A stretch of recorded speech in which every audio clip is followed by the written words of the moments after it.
get it on the jet sweep to the short side. Up the sideline. Sam McCaffrey. He is gone.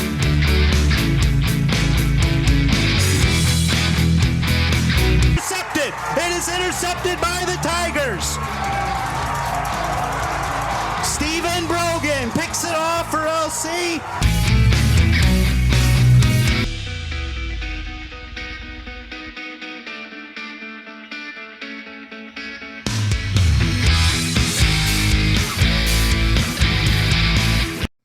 Welcome back to the Black Swamp Football Podcast presented by the Gherkin Companies along with Tory, Strock.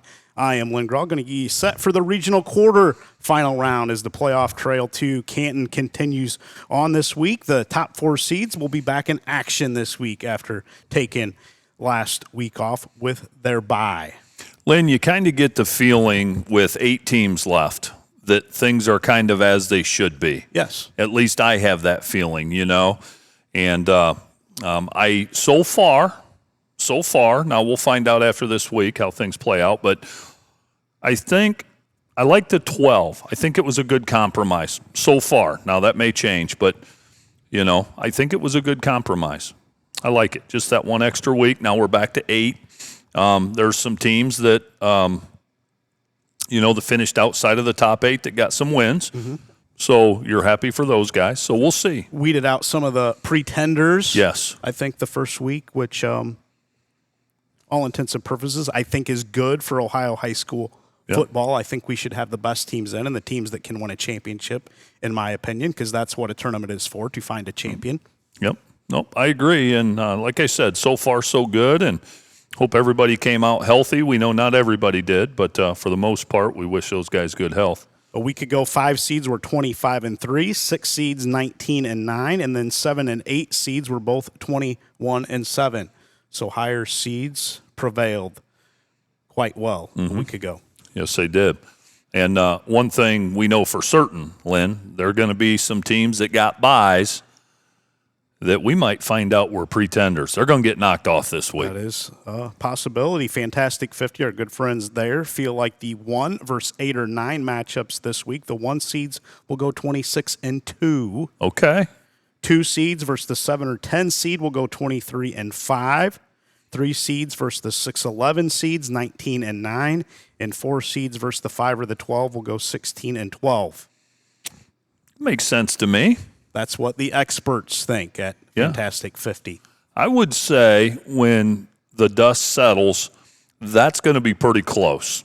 I would agree. Drew Pastor is usually right on the money with his predictions. And especially when you have a full season sample size. Mm-hmm. I think he has a couple 1 seeds possibly getting knocked off this week, and I can't remember which regions those were, but there are a couple that may fall. Yeah.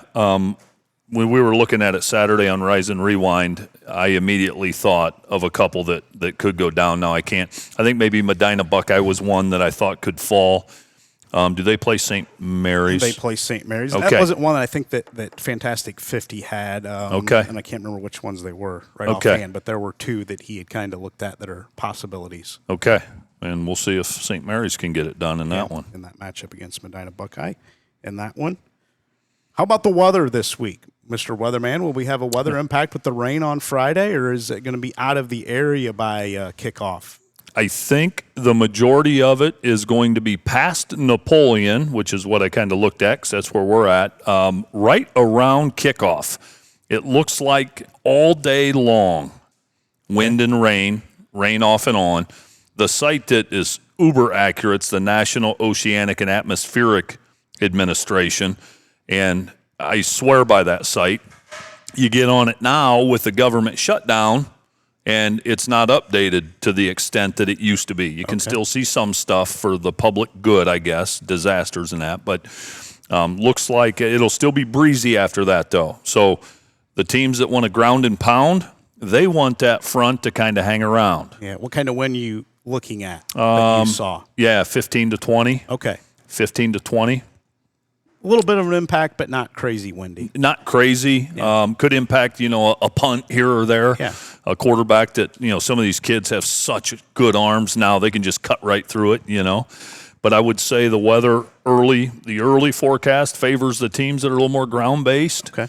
Now, some of that rain could move to the eastern part of the state as the day goes on, which they may have to deal with. Yeah. Our teams that are going east further this week have to look a little further south and see how it will affect maybe some of the teams that go south. Yeah. Well, Fort Recovery going all the way to Pike County this week, a 3-hour drive for them. Yeah, and the nice thing now is the rain still impacts things, right, with a wet ball and that, but the turf changes things now, And but rain's the great equalizer, and I've always said, and I think most people feel like this, the underdog is the one that wants the bad weather. If you're the favorite, you want it pristine out. And so I think there's some underdogs in the area that could benefit from some bad weather. I'll talk about that when we get into it. From a coaching perspective, is that true, or is that just something that fans make up in their minds and maybe is a mental thing? No, for me it was 1,000% true. Okay. 2 times in 2009, we had a really good team, and we played Sandusky and Lima Senior both at home. They were gigantic and had 5 guys faster than our fastest, honestly. And both nights, it was a quagmire at Buckenmeyer Stadium. And we smoked them both nights, and they just couldn't get going. And so we fed off that, and they didn't like it because their speed guys couldn't get the edge and cut and things like that. And it favored us on a dry field. Now, we were pretty good that year, but on a dry field, I think maybe it's a little different. But, I strongly believe that. I think a great example, we'll talk about it, is Napoleon and Perkins. I think if you're Napoleon, you want gale force winds in a driving rain for 4 quarters. Like, I'd be praying for that. And now, Perkins is still pretty good up front, and they can run it. They can run it, but they don't want to. So, the worse, the better if you're the dog, I think. Okay, all right. We're going to do our games around the area and around the state after these messages from the Gherkin Companies. Who says a college degree is the only path to a fulfilling career? At the Gherkin Companies, we offer rewarding livelihoods with or without a degree. Gherkin provides a generous benefits package, continuous training, top-notch equipment, and a culture that rewards effort. We're looking for rock-solid performers to help build and reinforce the region's infrastructure. Whether you have construction experience or are just starting your career, apply now at gherkincompanies.com/careers. Thank you to the Gherkin Companies, title sponsor of our podcast again this season. We're going to run right through the regions from 1 to 28 in the divisions. Start with Division 1. Region 1, we have one game from our coverage area. Perrysburg is at Whitmer. The winner of Perrysburg and Whitmer will get Lakewood St. Edward or Berea Mid-Park in the 1-8 matchup, as St. Ed's is the number 1 seed there. 2 seed is Mentor. They will get Massillon Jackson, the 7 seed. And then Canton McKinley is the 3 seed. They will get Medina, who is the 11 seed there. In Region 1, Perrysburg, the 5th seed at Whitmer, the 4 seed. Perrysburg 9-2, 33.6 points per game, 11.4 allowed. Strength of schedule of 53. Whitmer 8-2, 36.4 points per game, giving up just 14 a game. And their strength of schedule is 46. Whitmer favored by 12, according to Fantastic 50. Whitmer leads the series 8-3 in the playoff era. Whitmer won 35-3 in Week 10 to get a share of the Buckeye Division title. That night, Whitmer ran for 274 yards on 47 attempts and held Perrysburg to 39 yards rushing on 16 attempts. Joey Morales, 124 yards and 2 scores for Whitmer. Jaden Jones had 78 yards and a touchdown. Jamon Holmes scored twice on just 9 lugs. Perrysburg completed 19 of 32 passes that night, 164 yards, and was picked off twice while being sacked twice. Whitmer possessed the ball for 30 minutes in that one, as the Panthers had no problem with Perrysburg. Does that change here in the regional quarterfinals? Yeah, some great storylines there, Lynn, and I know we remember, and I think our listeners probably remember. 35-3 was the final, and it's tough to duplicate that because Whitmer was coming off a devastating upset loss against Clay. Mm-hmm. So their antennas were up, and oh my goodness, it was going to be a bad night for Perrysburg no matter how you cut it. This is a little different, And if you're Whitmer, you'd much rather be seeing Berea Mid-Park or Medina or somebody like that, as opposed to Perrysburg having to beat them twice. 35-3, that's a lot of ground to make up. A lot of ground to make up. How much of that was just sheer motivation and will from getting beat the week before? Too much for me to make up. I think it's much closer, but I like Whitmer again. I will jump right on your back with that analysis. Okay. I think it'll be closer, but I still like Whitmer. Making up that amount of difference is a lot to ask. Yeah. I'm going to go with the safe pick in Whitmer. I agree, Lynn, and I think that loss to Clay, and I know at the time it didn't feel like it to the coaches and players, trust me, because it cost him an outright title also, right? Mm-hmm. But as we look back, that might be something that benefits him, you know? Yeah. A little bit of a wake-up call, so to speak. I think this margin of victory is 10 or less. Okay. For Whitmer. Yeah, I was going to say 28-21. Yeah. So, yeah. I don't think it gets crazy out of hand. Maybe I'm wrong, but I think Dirk Connor will fix some things that they saw the first time and have a much better outing at Whitmer. Yeah, I think what the big thing's going to be, I agree, and Dirk Connor and Mike Ward and his staff, you know, they're gonna make the necessary adjustments. I don't know how much of the game 2 weeks ago against Perrysburg was just sheer physical domination, like superiority athletically. If it was, there's not going to be a whole lot schematically that Perrysburg's going to be able to do. 274-39 in the rushing department. That feels like physical dominance, doesn't it? Right. How do you overcome that difference? Yeah, and you can't do it just on X's and O's and scheme. You can maybe change some of your alignments and shade your nose a little different or whatever, but at the end of the day, again, that's a lot of ground to make up in that department as well as the final score. Whitmer didn't have to throw it, but they have the ability to, if they need to. Yep. If Coach Ward and crew slow down the rushing attack this time, they can put it in the air. Yeah, and I would say that's another game where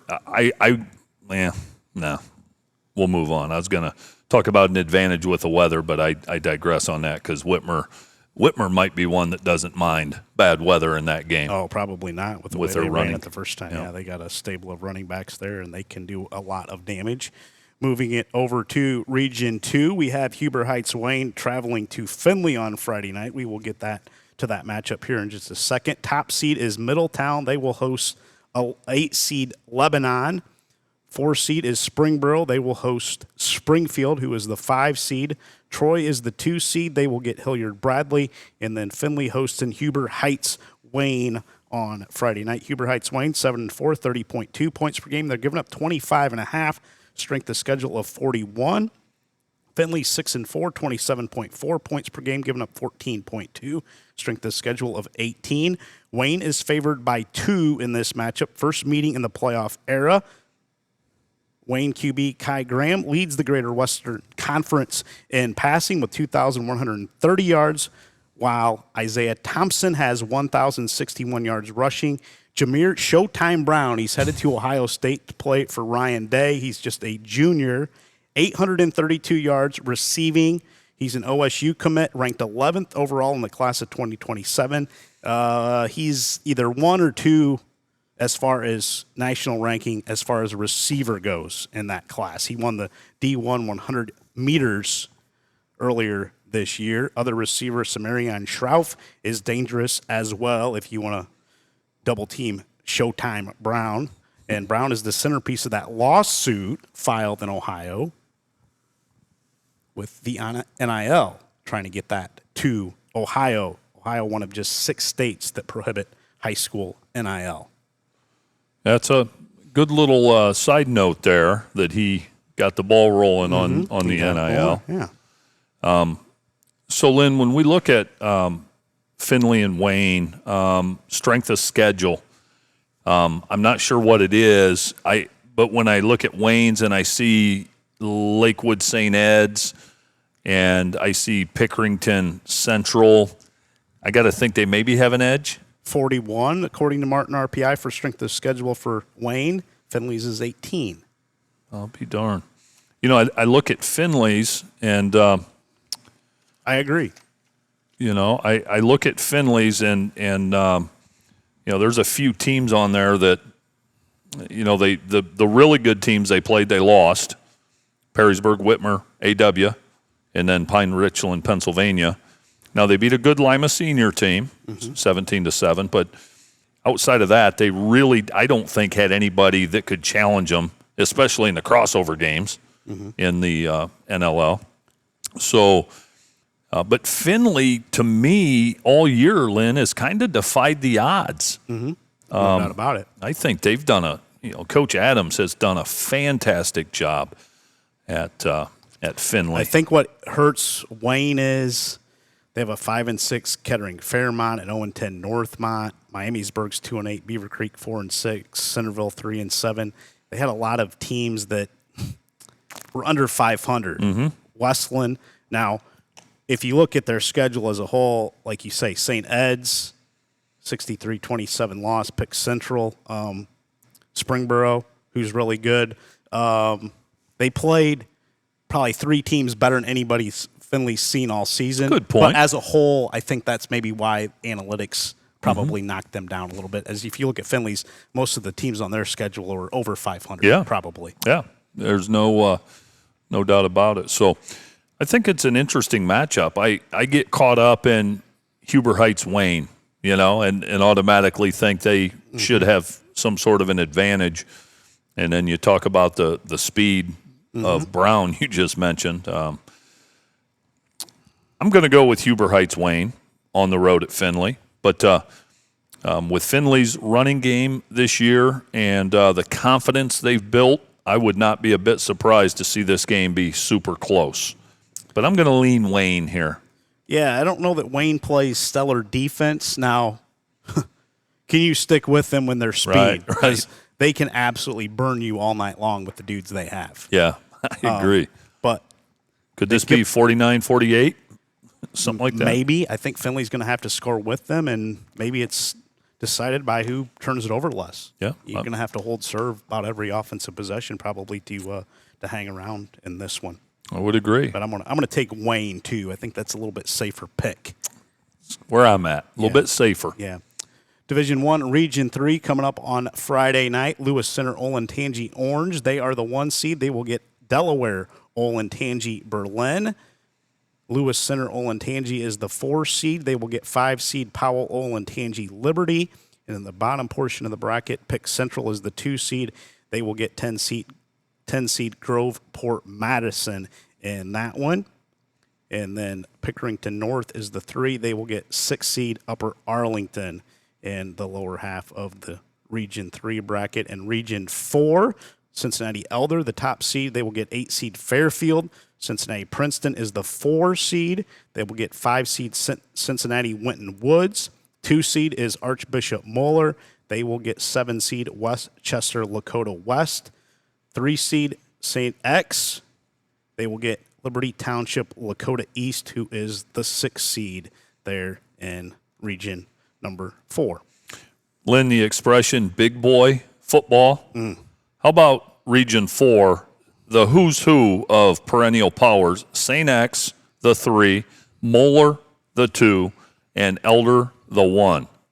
Whoever comes out of that one, good Lord. Be prepared. Oh, be prepared. Now, Olentangy Orange in 3 in Region 3. They have a rematch with Berlin. They beat them 31-7 just a few weeks back. Orange is really good, but boy, Region 4, whew. Yeah. Good Lord. Yeah, got some big-time talent there. Division 2, Region 5, Hoban is the 1 seed. They will kick off their playoff run against 9 seed Boardman this week. Uniontown Lake, the 4 seed. They will get 5 seed Hudson. 2 seed Walsh Jesuit. They will get Nordonia, who is the 7 seed. 3 seed Austintown Fitch.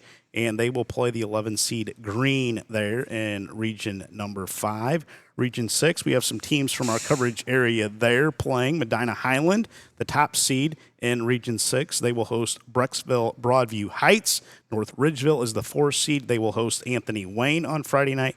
Wadsworth is the 2. They will host Toledo St. Francis de Sales. Avon is the 3. They will host Olmsted Falls in the 3-6 matchup down there at the bottom of the bracket. Locally, St. Francis will go to Wadsworth, the Knights, 7-4, 27.7 points per game, giving up 17.3. Strength of schedule of 56. Wadsworth strength of schedule, similar, 57. Wadsworth is 10-0, though, 47 points per game, giving up just 11.9. Wadsworth favored by 32. 32 are the Grizzlies. First meeting in the playoff era for those two teams. Jermaine Polk, Eli Beal, and crew, can they go to Wadsworth and pull a pretty major upset? 32-point dog. Yeah, it would be monumental. Wadsworth is the real deal. They've got a slew of Division I commits, super well coached. They're on a mission. Now, the bottom line is it's Avon, that everybody's kind of shooting for. But I don't see a path for St. Francis to win this game, although I'd love for Josh Linkey to have success on the road. But I also have some connections there at Wadsworth, and I want to see them do well with Brian Hummer there. So I like Wadsworth, and I'm afraid to say it, Lynn. I like them big. Yeah, I do too. A little concerning for me that the Knights didn't perform better against Central Catholic a couple weeks ago. Yes. Or 3 weeks ago in that matchup. And Wadsworth isn't too far off of like Central, Lynn. Right. St. Francis has some guys that can go in there and make some plays, but Wadsworth, I just feel like, has a few more in that matchup. Yeah, that might be one. We'll see if weather if weather impacts any of these games.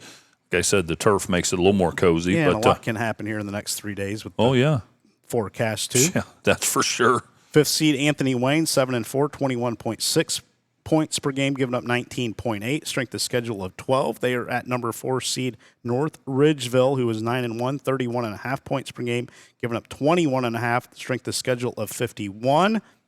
The odds makers at Ohio, Fantastic 50, like North Ridgeville by 21. Anthony Wayne won 21-16 in the first round of the 2022 playoffs against North Ridgeville.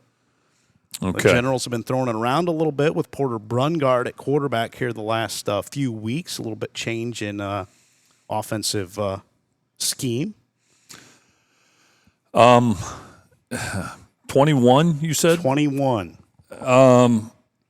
I see. I have trouble getting certain things out of my head, Lynn. Now, North Ridgeville played AW tight there in 2022, like you just said. But I have in my head that Perrysburg game against North Ridgeville, when North Ridgeville was pretty highly touted, rolled into Perrysburg, and Perrysburg absolutely undressed them at Steinecker Stadium. I know that was a long time ago, and it doesn't matter.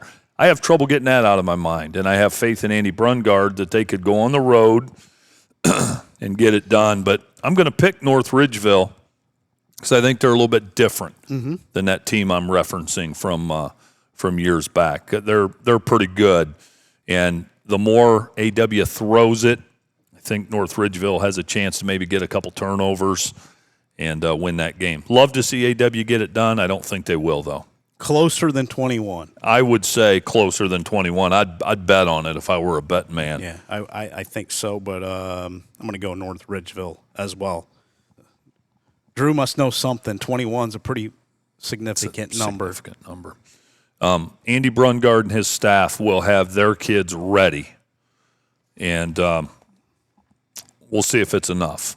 North Ridgeville's just got some athletes.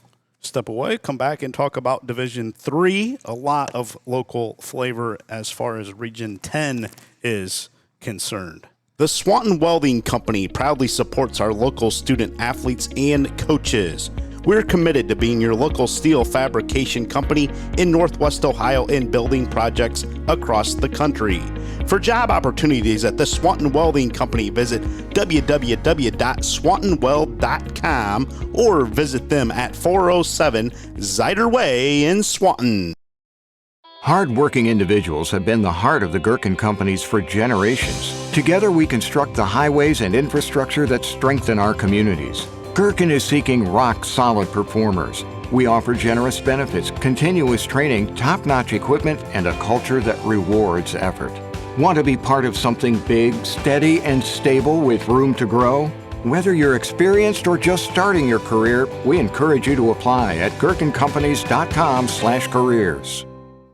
Welcome back to the Black Swamp Football Podcast presented by the Gherkin Companies, rounding out Division II, Region 7. Sunbury Big Walnut is the top seed there. They will get Columbus Walnut Ridge coming up on Friday night. Canal Winchester will get Westerville South in the upper portion of the bracket. Columbus St. Francis de Sales plays Ashland at home this week. Ashland is one of those teams I believe that is favored to pull an upset there in that matchup. Over St. Francis de Sales and of Columbus, yeah.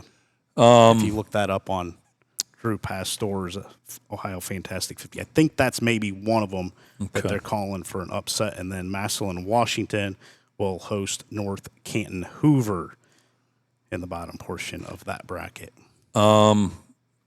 Ashland and I'm looking at St. Francis, Baden 31-28, 42-7, Berlin 14-2. Ashland's pretty good, and if they're calling for it, I mean, they know what they're talking about.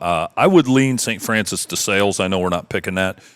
I'd be surprised if Ashland beats the Stallions, but we'll see. I seldom would argue with Drew Pastor. He's good, but this time you will, huh? This time I will. I'm going to put my foot down. Remember that one when we get to Rise and Rewind Saturday. We'll get to that one on Saturday morning. Division II, Region 8, Cincinnati Anderson will host Withrow. At the top of that bracket, Xenia will host Cincinnati LaSalle. Kings Mills Kings is hosting Harrison. Trotwood Madison is getting Lima Senior on Friday in the bottom portion of that bracket. Lima Senior coming off of a 62-20 victory over Cincinnati Aiken a week ago, as now they get Trotwood Madison in the quarterfinal round. Love to see Lima Senior move on. They're going to have their hands full, though, with Trotwood, but Anderson will be a handful in that region, I'll tell you that. Division III, Region 9, Canfield, the top seed. They will host Chagrin Falls Kinston, who is the 8. Cleveland Villa Angela St. Joseph is the 4. They are hosting Maple Heights, the 12 seed. Maple Heights upset Chardon a week ago, 42-33 in the 12-5 matchup. Cuyahoga Falls, Cuyahoga Valley Christian Academy is the 2 seed. They will host 10 seed Geneva. Gates Mills Hawken is the 3, and they will host Akron East Community Learning Center, who is the 6 seed. They knocked off Cleveland Benedictine, a state power traditionally in the state of Ohio. That Maple Heights win over Chardon is a big deal. Chardon, boy, their track record the last half decade or so, they do have a new coach. The guy they had there winning state championships has stepped away. But, man, they were a monster for a few years. Yes, they were.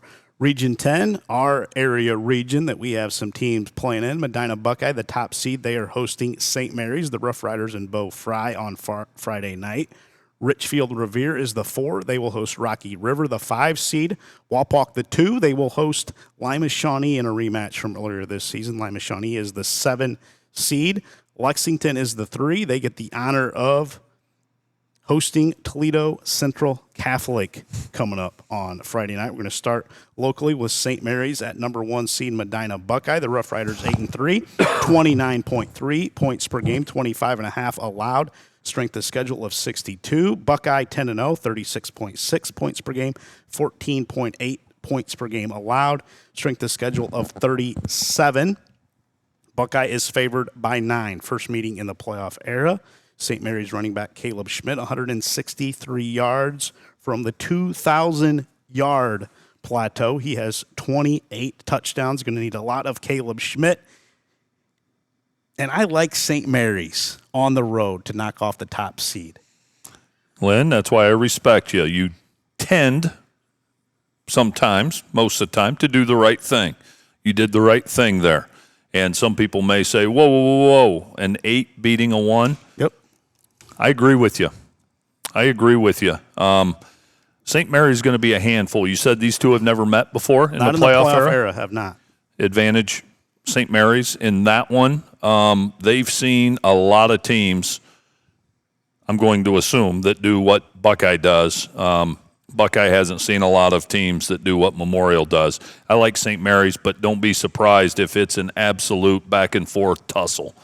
But St. Mary's comes out on top. Boy, the last couple of years, if you're a St. Mary's fan, you had some white knucklers.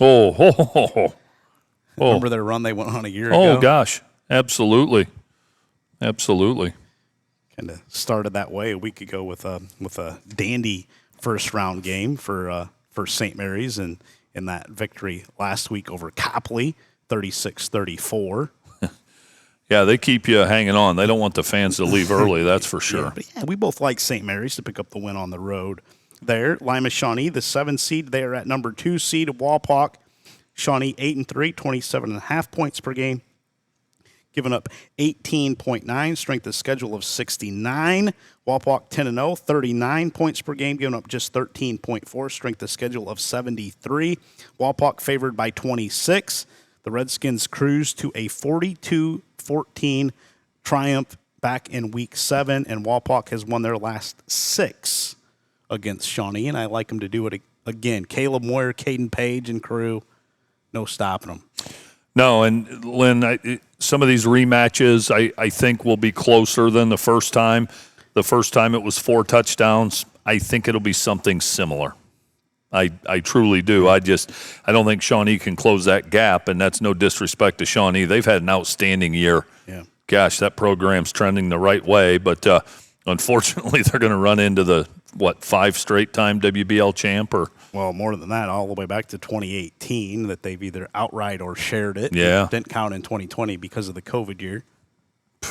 Yeah, that's going to be a tall order for the Indians. Yeah, Walpock just has a little too much. And of the 23 local games we had this week, only 2 are predicted to be by 1 score or less. Wow. By the spread that Ohio Fantastic 50 has out there. So there's a lot of games that could be lopsided by what Ohio Fantastic 50 thinks this week. I think this will be one of them. The next game we're going to talk about, number 6, Central Catholic, 7-4, 29.6 points per game, 14.5 allowed. Strength of schedule of number 1 in Division III is at number 3, Lexington, who is 9-1, 41.7 points per game, 18 points per game allowed. Strength of schedule of 71. Central Catholic favored by 29. The Fighting Irish 2-0 against the Minutemen, won 35-7 in the regional semifinals last year and 19-0 in the 2016 regional final. Central quarterback Ali Baidoun has thrown a TD pass in 8 straight games. That's bad news when they have that running attack that the Irish have, and it's going to be a long night for the Minutemen. Yeah, Lexington beat Ashland, who we talked about a minute ago.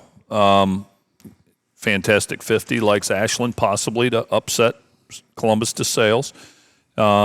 They played Shelby, so they've played a couple of good teams. Or beat Ontario, just as Central Catholic did last week. Similar scores. Was it similar? Similar. Ontario scored a couple times on Lexington, but did not on Central. I like Central Catholic. Something in me thinks Lexington hangs in there, though, hangs around. What's the line as far as Central Catholic favored by 29. Okay. I was going to say 21, so that's not too terribly much better, but I don't think Lexington gets running clocked in this. I just don't. Okay. So, but in the 20s? Yeah, I'd say 21-24, I guess. Okay. That's what I'm thinking. The margin of victory for the Irish in that one. All right. Going to move it to Region 11 in Division 3. Columbus Bishop Watterson, the 1 seed. They will host 8 seed Granville this week. The 4 seed Dresden Tri-Valley. They will host Hamilton Township coming up on Friday night in the 4-5 matchup. The 2 seed Newark Licking Valley. They will host 7 seed Bloom Carroll. And then at the bottom of the bracket as well, Steubenville is the 3 seed. They will host 6 seed Delaware Buckeye Valley in that matchup there in Region 11. Well, bottom line is, Lynn, Watterson is an absolute beast. I mean, they beat Harvest Prep 36-6. Wins over Bishop Hartley, Columbus DeSales 42-7. That's a big rivalry down there. Yeah, Defending state champs. Yeah, going to be a handful. Yeah. Yes. Have a lot back, too. Yes, they were, do. They were a younger team a year ago when they played Central Catholic in the state championship. Region 12, London is the top seed. They will host Cincinnati Archbishop McNichols, the 8 seed. The 4 seed is Jackson. They will host 5 seed Washington Courthouse Miami Trace. 2 seed Tip City Tippecanoe. They will host 7 seed Oxford Talawanda. And then the 3 seed is Hamilton Baden. And they will host Alter, who is the 6 seed coming up there on Friday night in Region 12. That rounds out Division 3 from the state of Ohio coming up. I love the Baden-Alter matchup. Who do you got, Baden? It's a rematch. Alter or Baden beat them 28-14. Boy, Alter's tough to beat once, let alone twice. I like Baden in the rematch, though. It's going to be tighter, though. One score. Oh. 21-14. Okay. 21-14. Okay. You have a colleague down there, Baden, right, Coach? I do. Was the best man at my wedding. He's their strength conditioning guy. He's a no-nonsense guy, too, Lynn. Is he? Yeah, he spent 10 years at Notre Dame. He was Muffet McGraw's strength and conditioning guy for Notre Dame women's basketball. Funniest thing is he told me some just classic Gino Ariema stories because, you know, when Notre Dame had Muffet McGraw and they'd play UConn, those were epic matchups. And Gino, behind the scenes, man, some funny stuff. Oh, I bet. Oh, yeah. Division 4, Region 13 coming up here in the quarter final round. Perry is the top seed. 8 seed is Chardon Notre Dame Cathedral Latin. That matchup in the 1-8 game on Friday night. 4 seed Beloit West Branch. They will host 5 seed Norton. Cleveland Glenville is the 2 seed. They will face Salem, who is the 10 seed. And then the 3 seed Mentor Lake Catholic will host 6 seed Streetsboro coming up on Friday night there in Region 13. Region 14, local flavor for us is Napoleon and Sandusky Perkins, a game that we will have on our Gamecast presented by the Sports Place at Wassee on Ace. And then Lima Bath is hosting Bellevue in the other area matchup there in Region 14. Shelby is the top seed. They will get Orville, the 9 seed, coming up on Friday night. Bath, as I said, will host Bellevue in the 4-5 game. Galleon is the 2 seed. They will host Cloverleaf, the 10 seed. And then Napoleon, the 3, they will host Sandusky Perkins, who is the 6 seed. Perkins coming off of that state runner-up finish from a year ago. Perkins 8-3, 39.7 points per game, 11.2 allowed. Strength of schedule of 70. Napoleon 8-2, 27 points per game, giving up just 9.3. Strength of schedule of 40 for the Wildcats. Perkins favored by 17 in this game coming up on Friday night. Perkins started the season 1-3. Closest game since is 35 points. So they have gotten onto a roll, have the Pirates. Perkins 2-0 against Napoleon all-time, won 35-21 last year in the regional semifinals and 35-11 in the first round of the 2013 playoffs.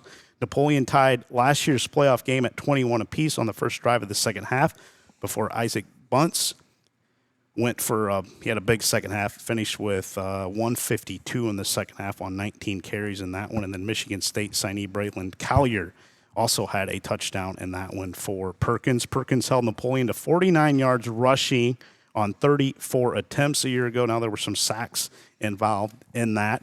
Outgained the Wildcats overall 355 to 259. Perkins, outstanding quarterback, Sam Schweinfurth, 150 of 222 this season, 2,340 yards, 26 touchdowns, 1 interception. Oh. So good luck trying to pilfer one of his aerials this season. And then they have a running back, kind of by committee back there, JoJo Moore, 50 carries, 468 yards, 7 touchdowns. Braxton Martin, 73 lugs, 456 yards, 5 TDs. And then Levi Jackson has 71 rushes, 443 yards.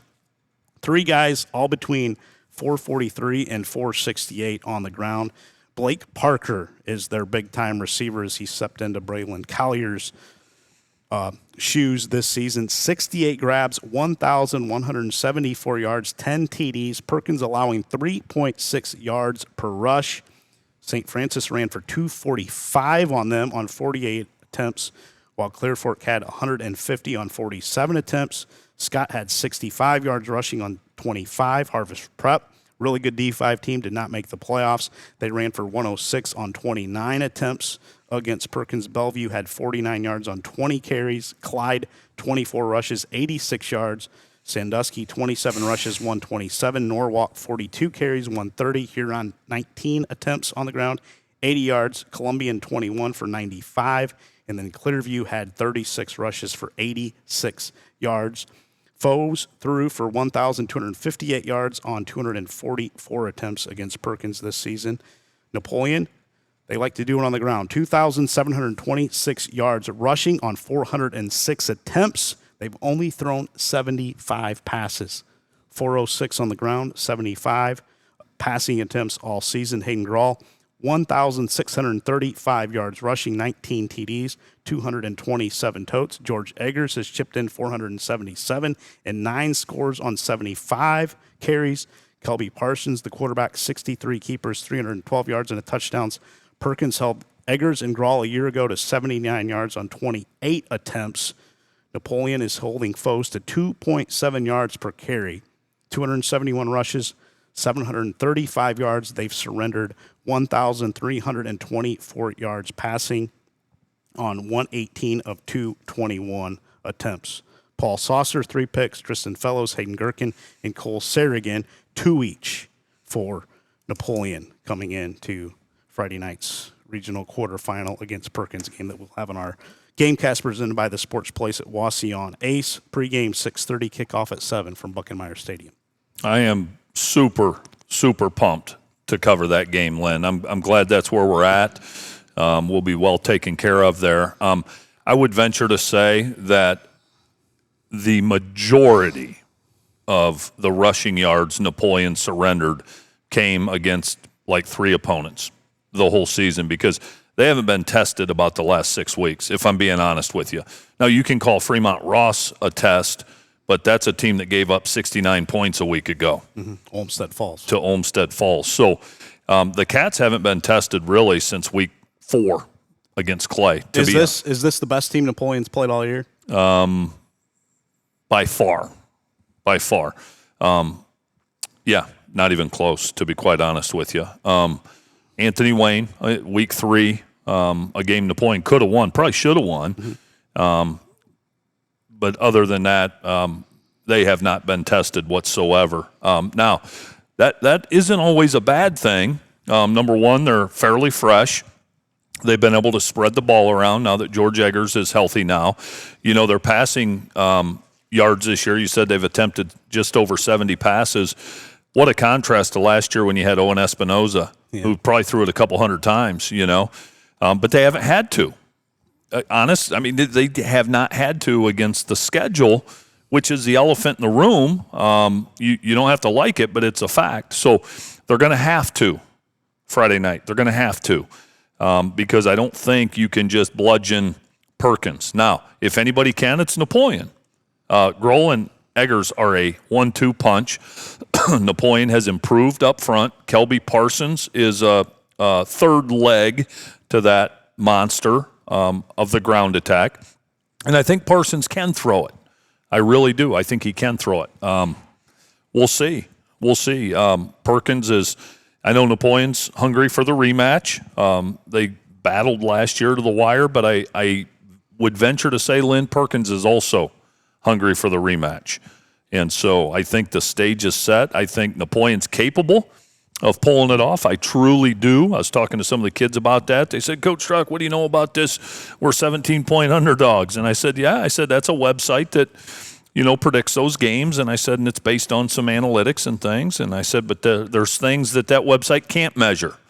And when you look at the heart of some of those guys at Napoleon, they're going to go blow for blow with Perkins. Perkins will have to play well to win that. I believe that. Can Napoleon flip that switch after having really not had to do it in several weeks? I think they can, but we'll see. I'm pumped that we're there, buddy. Yeah, 6:30 pregame and kickoff at 7 from Buckenmeyer Stadium, as I mentioned already for that one. Looking forward to it. We saw Perkins over here against Liberty Center in a scrimmage back in August, and my goodness, they handled Liberty Center pretty well that day. I'll be honest, Lynn, and I know all the caveats. Have not seen Liberty Center kind of get pushed around like that. No. At home. No. Years. Yeah. I don't even know if I've seen it in the last decade, honestly. I went into that, and I disclaimer, it's a scrimmage. It's all that. We know. But I went into that expecting Perkins to have dropped off dramatically, even with the quarterback returning and a couple linemen, Sanchez and some of those guys. I expected a significant drop-off. They lost some big-time dudes. Some big-time dudes. Yes. And I didn't see the drop-off.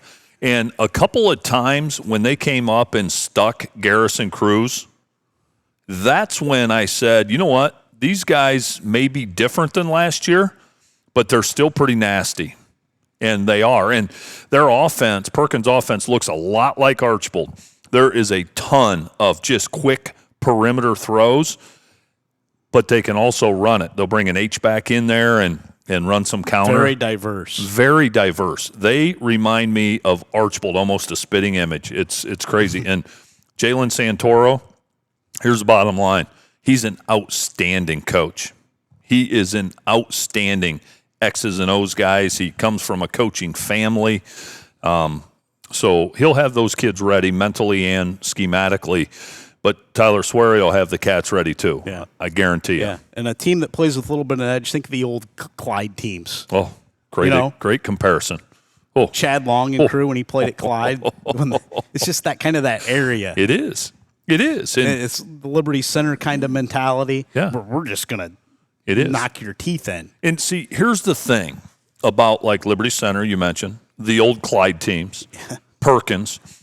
Most teams, probably 80% or more, if you punch them, they don't want anymore. You punch Liberty, Perkins, the old Clyde teams, you punch them, they're going to punch you back harder, and then you might hit them harder. Yeah. They're going to hit you harder. They're going to keep coming. That is rare. Most teams don't want to be in the ring and just trade blows like that. Perkins is built that way. And you mentioned the 2013 game. Mm-hmm. At Perkins, I was coaching, and oh my gosh, they weren't just talented; they were nasty. Yeah, and the fans were coming out of the locker room too. I can tell you that. Man, I got absolutely berated. All I was trying to do was coach a game, and there was a guy there that I thought was gonna attack me. And but no, they're tough. They look the part too. Oh, they when do. they come out onto the field. If you watch some of their film, they look like a Division I team. They do. In a way. They do. And but Napoleon went toe to toe with them a year ago. They absolutely did. 21 before, and with 4 minutes left before they that pass to Collier at the end with about 4 minutes left sealed it. But up until then, it was back and forth. Yeah, and one of the things Napoleon had last year, and they lost some outstanding seniors. Owen Espinoza, I mentioned at quarterback, but when you have a dude like Trey Rubenstein going into a game like that, I guarantee you Coach Swery liked his chances because, Trey's a Division I talent. He's at Kent State, but he's a gamer. So Trey Rubenstein could not have cared any less about Perkins, who they are, how much they were favored by. And Parker Woods was like that too. Mm-hmm. Those guys, you have those kids in gym class, you'll understand. They're just freaking gamers. And so Napoleon still has a couple of those guys, but not to the extent Trey Rubenstein was, because you don't get that every year. Yeah. So, Eggers is a dog, Groll's a dog. Saucer and Sarragan are dogs. They're a little undersized, but they're dogs. Can Napoleon get a turnover or two and get it done? We'll see, but we got a good one, man. Yeah, we do. Also in Division III there in that region, Bellevue, the 5 seed, will go to 4 seed Lima Bath. Bellevue 8-3, 18.5 points per game, giving up 17.4. Strength of schedule of 55. Bath 8-2, 40.9 points per game, giving up 27.3. Strength of schedule of 37. Bath favored by 19. Bellevue won 31-14 in the 1996 regional final at Donnell Stadium, the only other meeting between these two in the playoff era. But I don't think this is the same Bellevue team when Jalen Santoro was playing for them a few years ago. I think Bath maybe more than 19. This could get a little out of hand, in my opinion. Lynn, you're not wrong. A local opponent that Bellevue has played, they played Wauseon back in week 2. Not that that matters, but just for reference. Perkins beat Bellevue 41-0. Okay. The Ed Nasani Bellevue teams, you mentioned when Jalen Santoro played, we ran into them in the regionals in 2012, and we were really good, and they were an absolute monster. This isn't Ed Nasani's Bellevue Redmond. No. And Bath will, I think, expose that, even though Bellevue's had a nice year, 7-3 regular season. Yeah, they're going to get exposed, I believe, by the Bath Wildcats. Yeah, Bath will be ready for that matchup. They will, and boy, the regional finals, the regional semifinals in Region 14, I think have some star power and are going to be dandy. So if you get Bath and Shelby, that's must see. And then Galleon is probably going to win, and then against the Napoleon Perkins winner. Galleon and whoever wins Napoleon Perkins, I think is going to be a good one. That's a great regional semifinal there. I agree with that as well. Region 15 in Division 3, New Lexington, they're the top seed. Lancaster Fairfield Union is the 8, as New Lexington will host Fairfield Union on Friday night. Chillicothe Unioto is the 4. They will have Columbus East, the 5 seed. Indian Valley, the defending state champs, the 2 seed. They will get 7 seed Circleville. And then Plain City, Jonathan Alter is the 3 seed. They will get Johnstown, the 11 seed in that matchup coming up. But Indian Valley, probably a pretty heavy favorite in this region. Yeah, unless Grady Kinsey is injured or not playing, my money's on Indian Valley just because he's a dynamo. Yeah. He's unstoppable. Yes. Agreed. Region 16, Cincinnati Indian Hill. They are the top seed. Washington Courthouse, Washington is the 8 seed. 4 seed is Cincinnati Taft. They will host Clarksville Clinton Massey, the 5 seed. Germantown Valley View is the 2. They will host Cincinnati Wyoming, the 7 seed. And then Cincinnati Hills Christian Academy is the 3. They will host 6 seed Brookville coming up on Friday night as that rounds out Division number 4 coming up. Yeah, I don't know if anybody in the state of Ohio has won more games over the last decade than Cincinnati, Wyoming. I don't know if there's any way for you to check that, Lynn. I know you got a bunch of secret sites. I could with a little more time. I could figure that out. I'd be curious. Aaron Hancock at Cincinnati, Wyoming. Oh, my gosh. Marion Locals won as many as they can the last 4 years, so it'd be tough for them to overcome that. They have. Wyoming's regular season win streak was just gaudy. It was in the 70s regular season. And so Marion Local definitely would be up there. But Wyoming would be, I'd say, top 5 in the last decade all-time wins. Yeah, probably. But I like Clinton Massey. Indian Hill's really good. I think they were undefeated. But Clinton Massey's pretty rugged, as we say. Team that knocked off Coldwater earlier on in the season. Yeah. Take a break, come back and talk about Division 5 coming up this week. Ashball Aerial is a fully licensed commercial drone company providing aerial media for commercial, industrial, and agricultural clients throughout Northwest Ohio. Want a different perspective for your events, construction projects, businesses, and more? Call 419-966-3202 or check them out at ashballaerial.com or look us up on Facebook.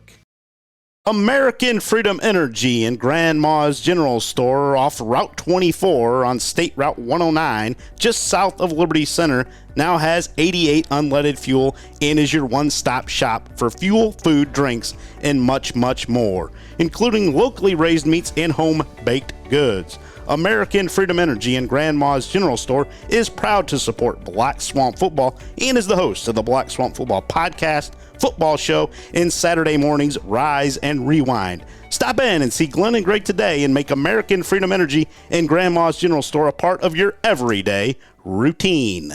Welcome back to the Black Swamp Football Podcast presented by the Gherkin Companies. If you need some help trailing a deer, Ashball Aerial can help you out. Get a hold of them. Look them up on Facebook, and they'll give you $25 off if you mention Black Swamp Football when you call them. But Trevor can help you out if you need some help trailing a deer this time of year. And then on Friday night, the Toledo Chuck Wagon will be here at American Freedom Energy and Grandma's General Store for this Division 5 Region 18 clash with Oak Harbor coming to town. Gosh, I got to believe the crowd here at American Freedom Energy is going to be one of the biggest ones they've ever had. Now, the weather is going to force probably people indoors here. So this place, you know what? Our studio's not safe.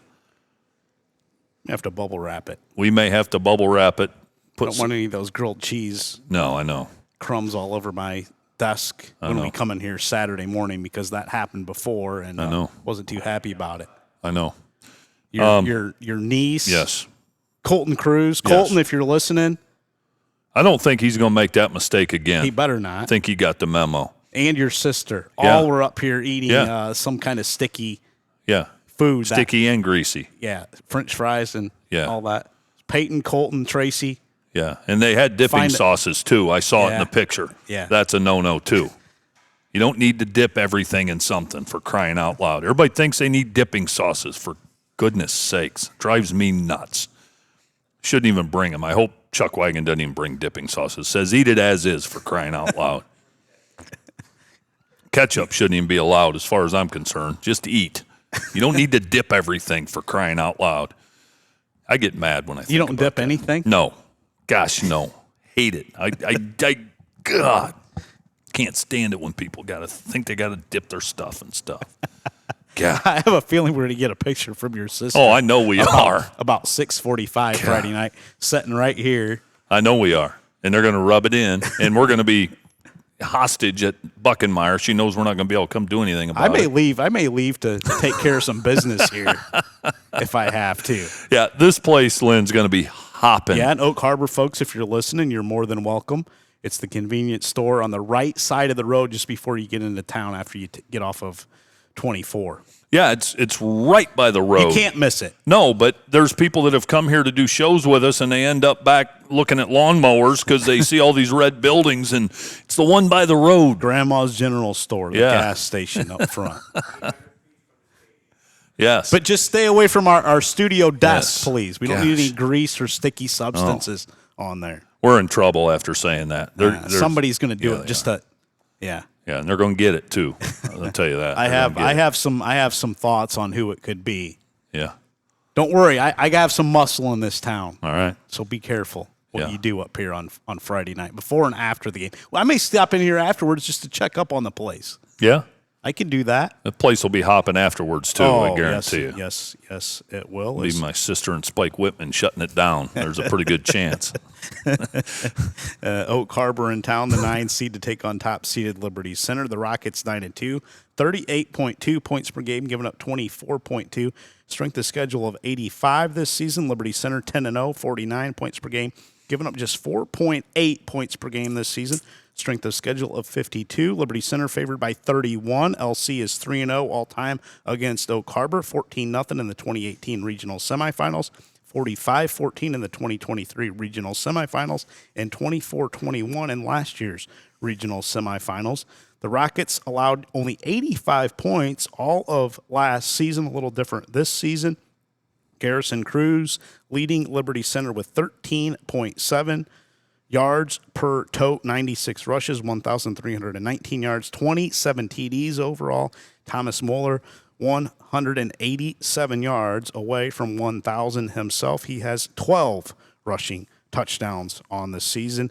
Not the same Oak Harbor team as a year ago. I'm afraid this one could get a little out of hand for the Rockets on Friday night. Unless Carson Reidner has another year of eligibility and Michael Alon can come back for him too. That would help. That would help. I will say, Oak Harbor's only losses: Genoa and Eastwood. Mm-hmm. Okay, and avenge that Eastwood lost a week ago in dominant fashion after Eastwood dominated them in the regular season, so make sense of that. Yeah, both teams played at Seago, and those scores are irrelevant, but that's just a common opponent if people want to look at that. I guess for me, I'd say Oak Harbor overachieved a little bit, maybe based on what they lost, kind of like we said about Perkins. I don't know that anybody had Oak Harbor sitting here coming to Liberty Center the second round of the playoffs. Most people had them dead last week, right? Yeah. And we were both guilty of that. So I think this game will be closer early, maybe than people think. But I also tend to believe a rested Liberty Center team is a problem. And Oak Harbor's going to feel the back end of that break Liberty just had. So Tigers are going to be hungry. I think Oak Harbor plays with them early. But I agree, that gap continues to widen. 31, you said? Fantastic 50? 31, yes. I guess I'm going to say I'd be mildly surprised if it got to that. But over the course of 48 minutes, it could end up there. I also didn't think Liberty Benton would do to Delta what they did, and they did. So I like Oak Harbor to come in and hang in there for a half. That's about all I'll say. Okay.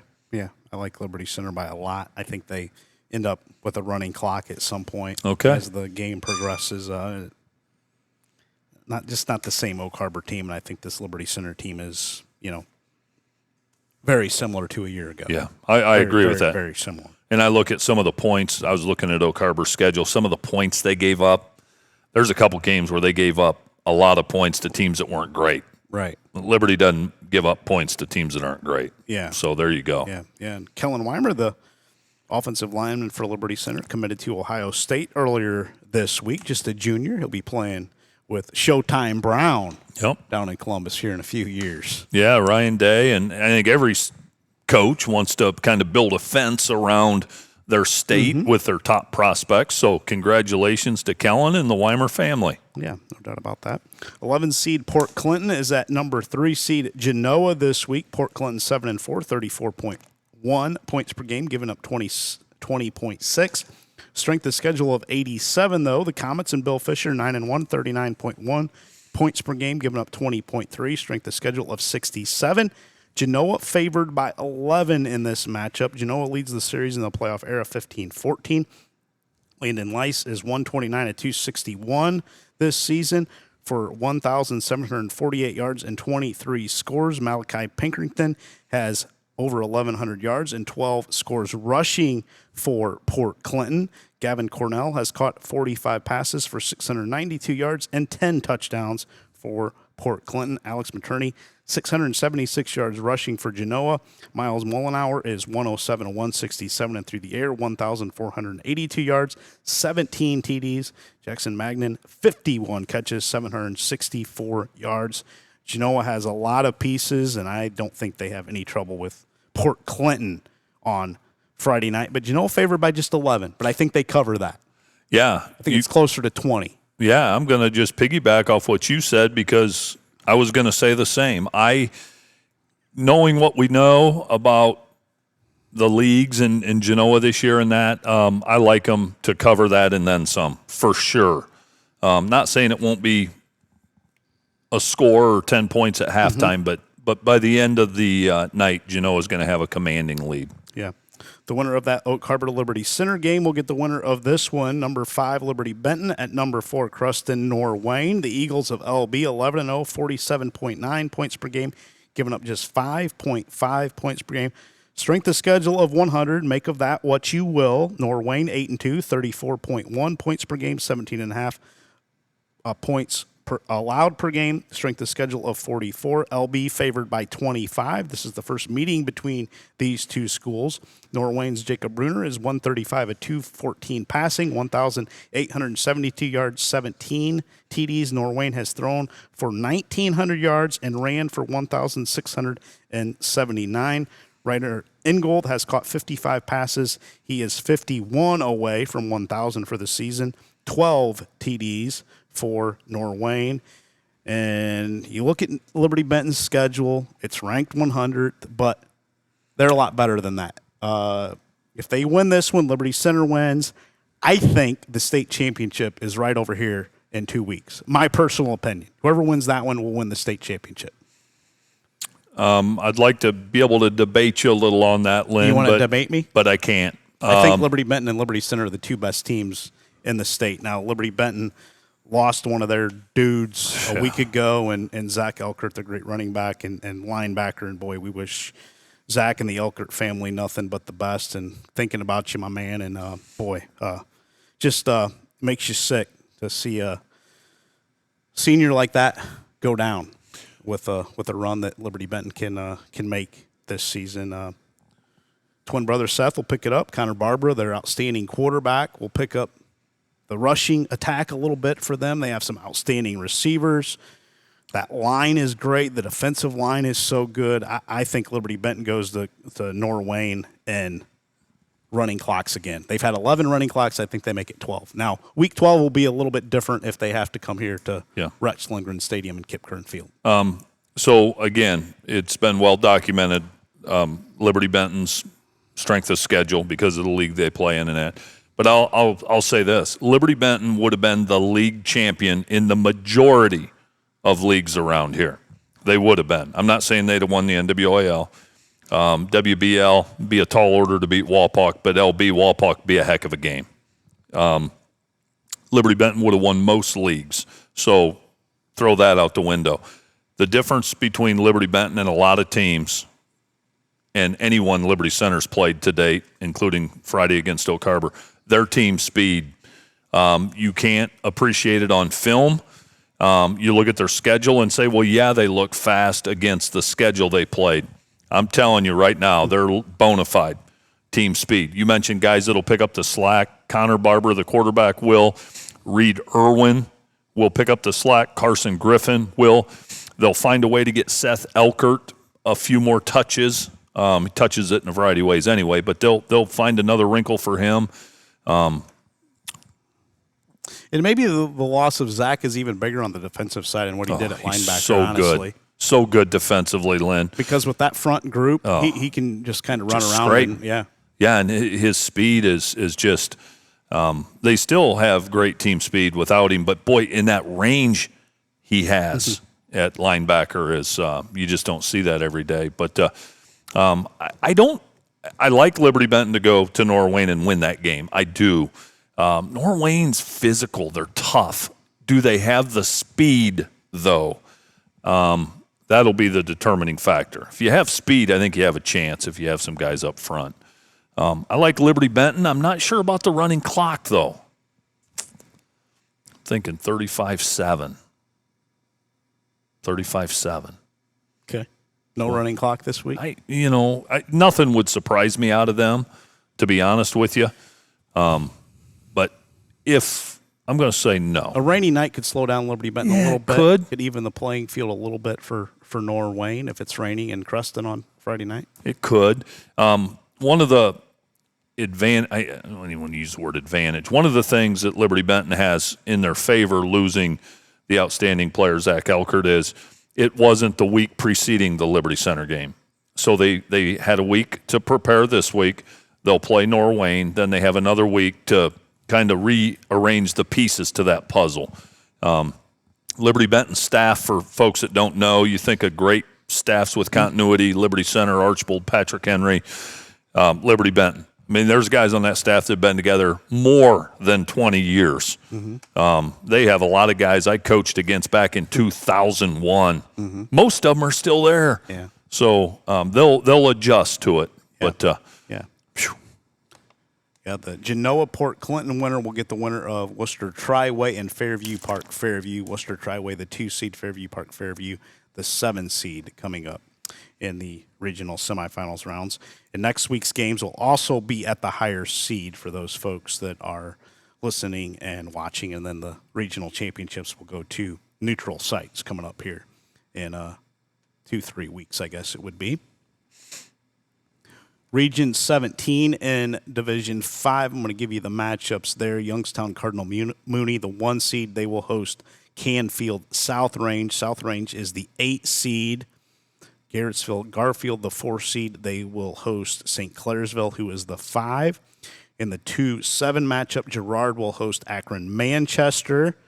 And the 3 seed is Poland Seminary. They will host Youngstown Liberty, the 6 seed there in Region 17. That'll be an interesting region to follow. Cardinal Mooney, the favorite. South Range, traditionally very tough. That Poland Seminary team is pretty tough, and so is Girard this season. I look at that region, Lynn, and I think this. I think blue collar. Mm-hmm. Blue collar in that part of the state. Yeah. Whoever comes out of there is going to be a physical football team. Yeah.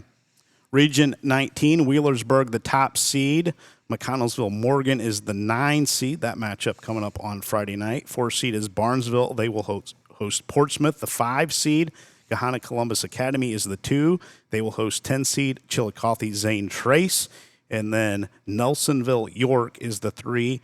They will host 11 seed Belmont Union Local coming up on Friday night, as Wheelersburg is expected to come out of Region 19. Region 20, the southwest portion of Ohio, Williamsburg is the top seed.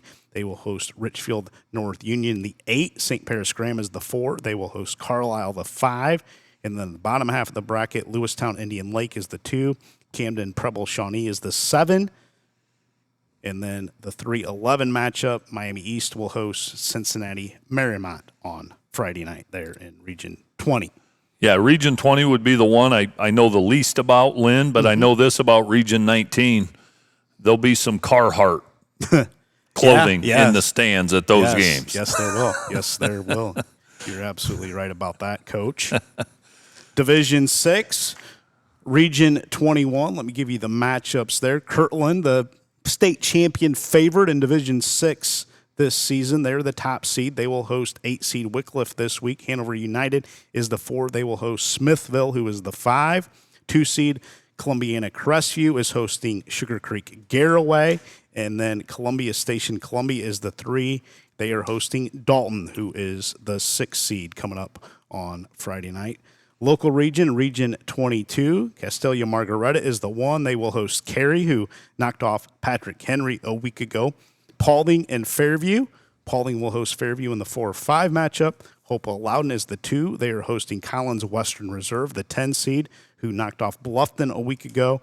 And then Archbold, the 3 seed, hosting Attica Seneca East coming up on Friday night. And that's where we're going to start our local coverage. Seneca East, 8-3, 30.1 points per game, giving up 14.2, strength of schedule of 37. Archbold, 8-2, 30.8 points per game, giving up 17.2, strength of schedule of 6. Archbold could end up playing possibly the Division 7 state champion, St. Henry, who was going to have to get through Marion Local to do that, and some other games. And then also Liberty Center, who is one of the teams that's a favorite in Division 5. So played a pretty good schedule, has Archbold. Archbold favored by 16 against Seneca East. This is the first time these two teams have ever met. Nick Parks for Seneca East, 103 of 186 passing, up over 1,600 yards, 17 TDs. He led the Northern 10 Conference in passing. He added 602 yards rushing and 8 scores.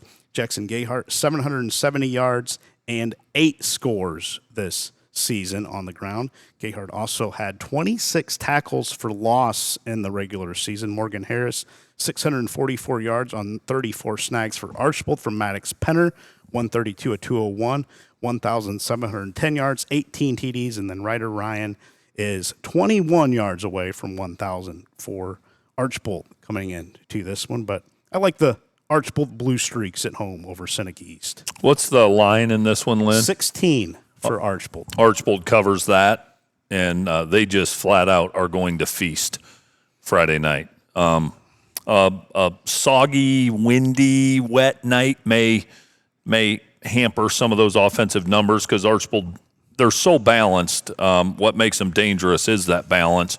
If one of those elements is taken away because of some inclement weather, that could change things. But I like this Archbold team. And you mentioned their schedule.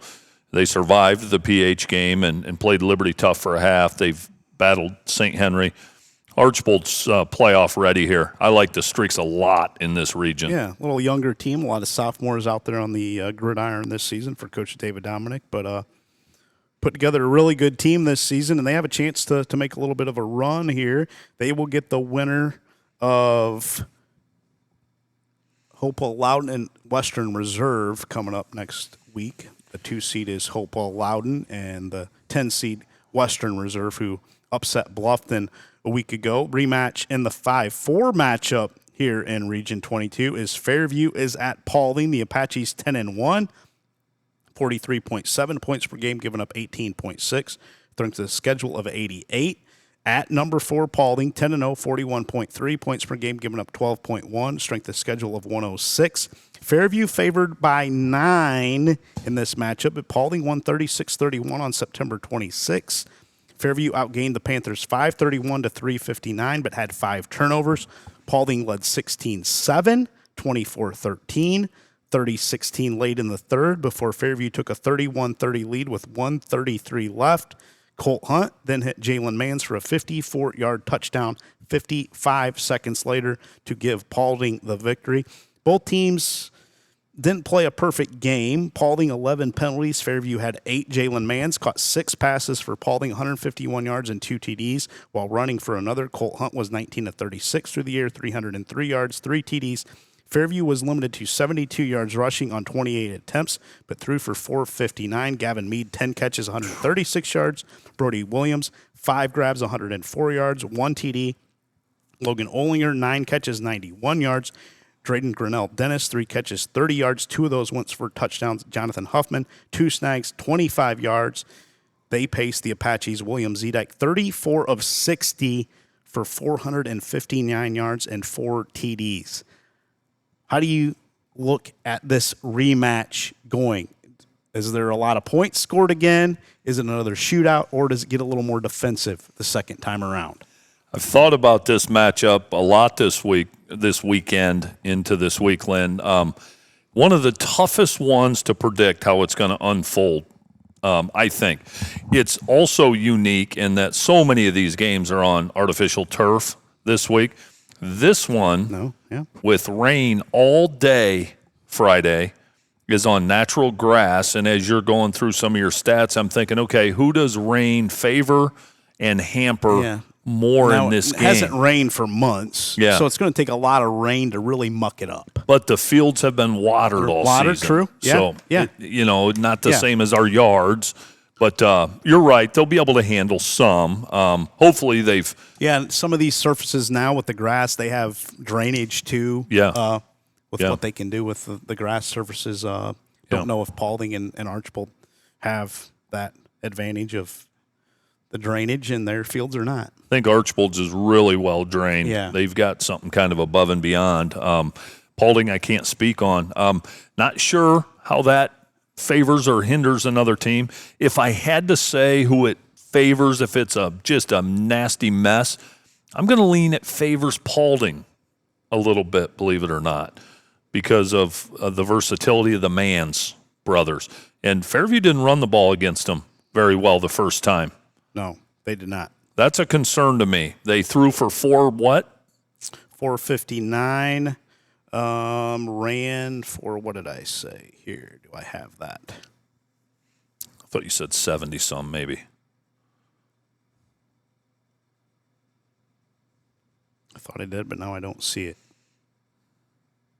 So I'll say this as you're looking. Let me know if you Fairview had 72 yards rushing on 28 attempts. Okay. Sorry. Yes. So boy, they had to throw for 450-plus yards in a losing effort.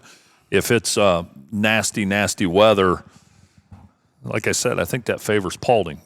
As it is, I'm going to take Mother Nature out of the equation, and I like the Fairview Apaches on the road to avenge that loss. And I may regret that because all Paulding and Jim Menzie have done all year is mind their own business and just take care of business every single week. And when you have the Mans brothers, you always have a chance. And Colt Hunt, all those guys you mentioned. But I'm going to go with Fairview just because of the avenge the loss factor. Yeah, I agree with that. I don't think they turn it over 5 times in this game. There were a lot of penalties on each side. Paulding had 11, Fairview 8 in that first game. A lot of mistakes made. Is it a cleaner game, or does it get even more crazy with some mistakes on each side? I'll tell you why it's cleaner in the penalty department. I was thinking about this today. I'm glad you brought up penalties. It is borderline criminal what you can get away with in the playoffs. I mean, honestly, they let you play a little more. 100,000 million %. Why is that? You will not. Why is that? Well, a penalty is a penalty until the playoffs because of flow and everything else. I'm going to tell you this: you borderline have to criminally assault someone to get a holding call in the playoffs. The only time you'll see a hold is out in space where everybody can see it. There will be offensive linemen hip-tossing defensive linemen that will not get called. And the bottom line is this. I'm not going to get too much into it, but these guys in the stripes at times are told, here's our points of emphasis, this, and this. Here's where you need to keep the flag tucked in unless it's borderline criminal. I'm just telling you, it's the way it is. It is unbelievable. And, you know, some games they swallow the whistle, like in late basketball games.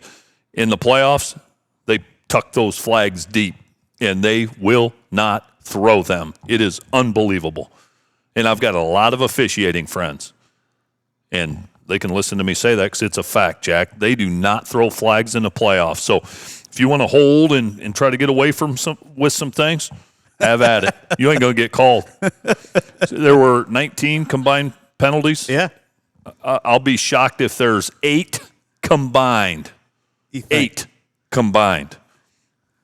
Who do you think is telling officials to keep the flags in their pockets in the playoffs, or is it the officials, or do you not want to divulge? If I had to guess, I would say it's coming from the top. Okay, it's coming from the top. This is what we want to focus on. This is what we're not going to nitpick. And if you look at the number of holding calls in the regular season versus playoffs, it is absurd, the difference. Unbelievable. What you can do in the playoffs that you can't do in the regular season. Crazy. But that's how I feel. I'll have to pay attention to that from now on. Keep an eye on it, pal. Yeah, kind of makes sense now that you say it. You don't see a lot of penalties in the postseason. The only time you'll see penalties are pre-snap, false start, offsides, things that you have to call. The ones that are kind of left to interpretation, no, I'm telling you right now. So keep an eye on that. Give me your opinion as a coach and as a fan from that perspective and what you have experienced in your coaching career. Do you like that they let things go a little bit more in the playoffs, or would you like them to call it a little more even Steven like they should? Depends. Depends which side I'm on. If my defensive end's getting tackled, I hate it because you got to throw the flag. But if my guy gets, I think it just kind of depends how it impacts you. I guess since you asked me, I got to give you a straight answer. I would say I like it. I do, and I understand why that's kind of the mentality. You do want the game to flow.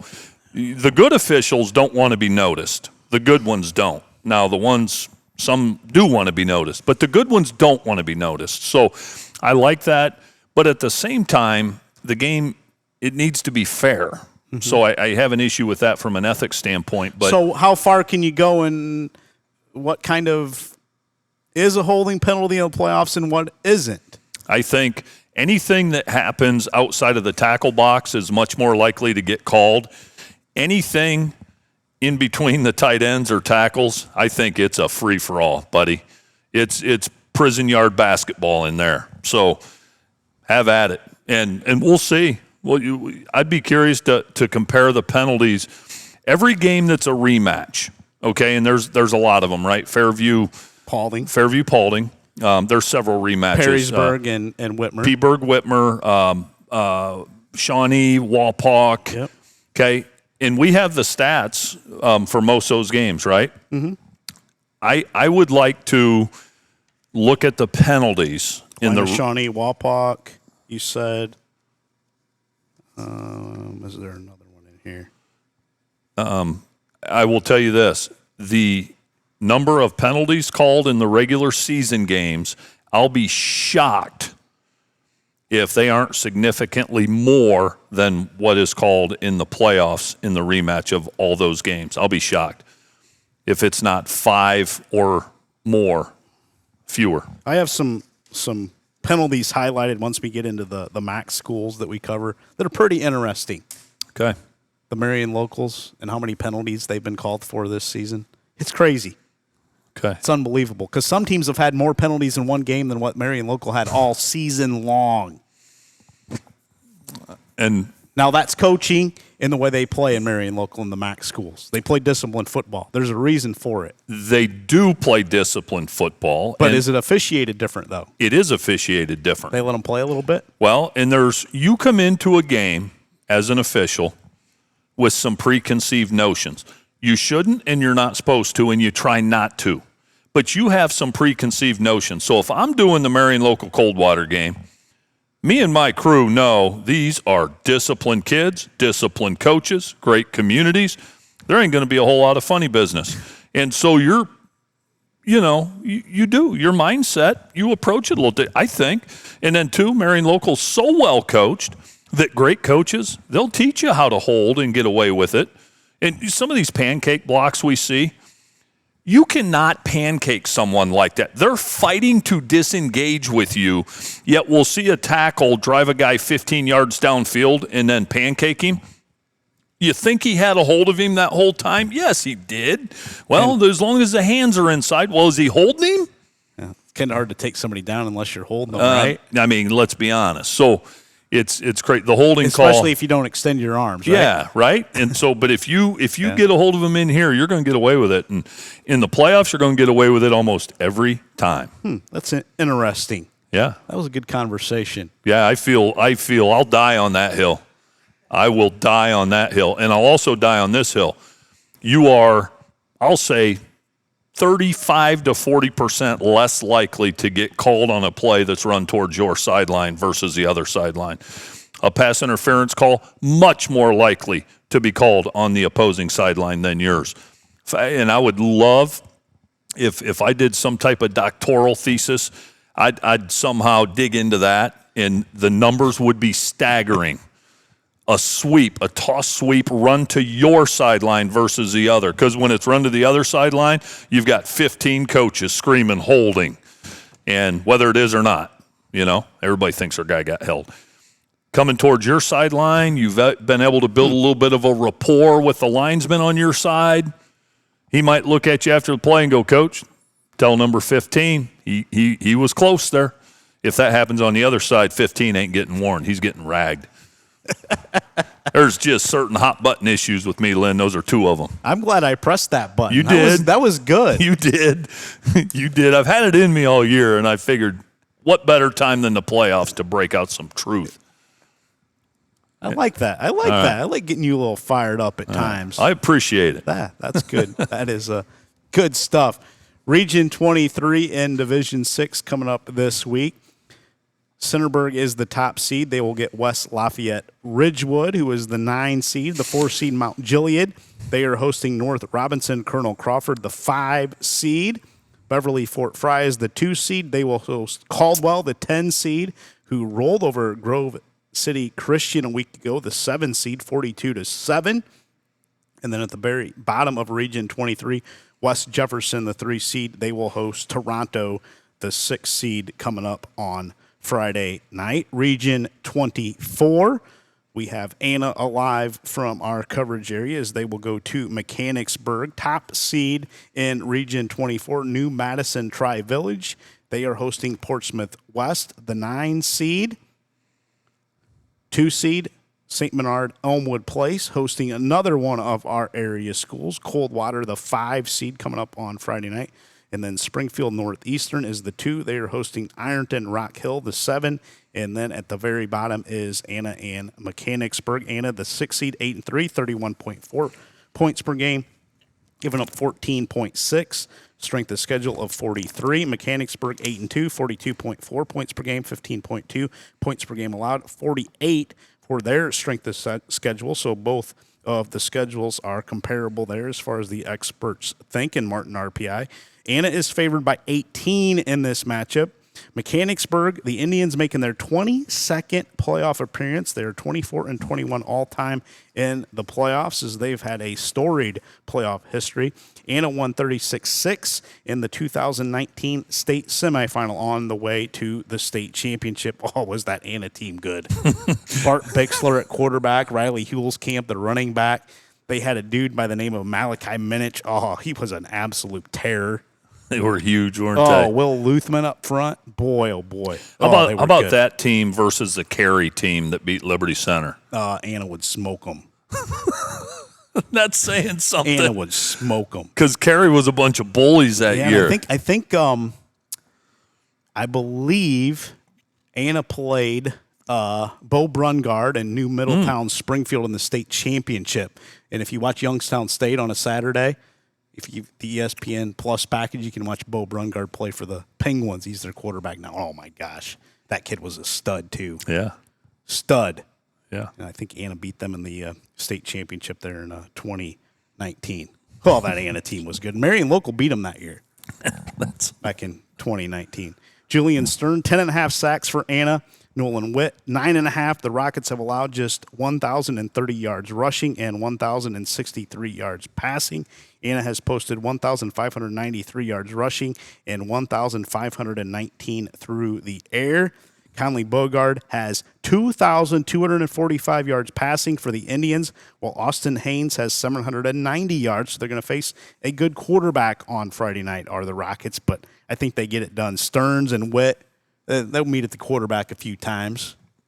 Yeah, they will. I, too, like Anna. I'm not going to pick against a MAC team, although Mechanicsburg has a nice track record, and they're tough. They just haven't been able to get over that hump. Right. No, they haven't. They've been to the state semifinals a few times, just have not got to the state championship.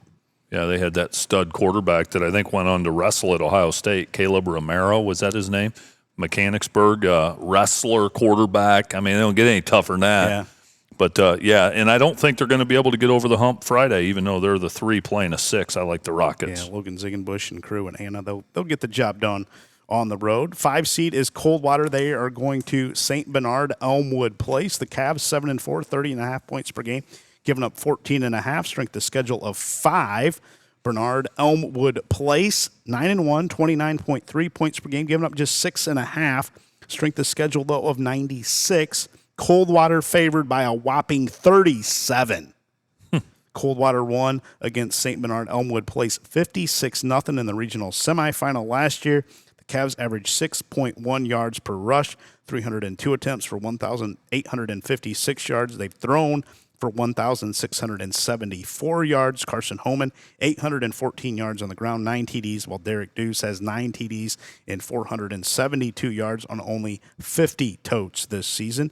Caden Obringer has a team-best 543 yards receiving, while Caleb Schroyer leads the team with 32 catches and 6 TDs.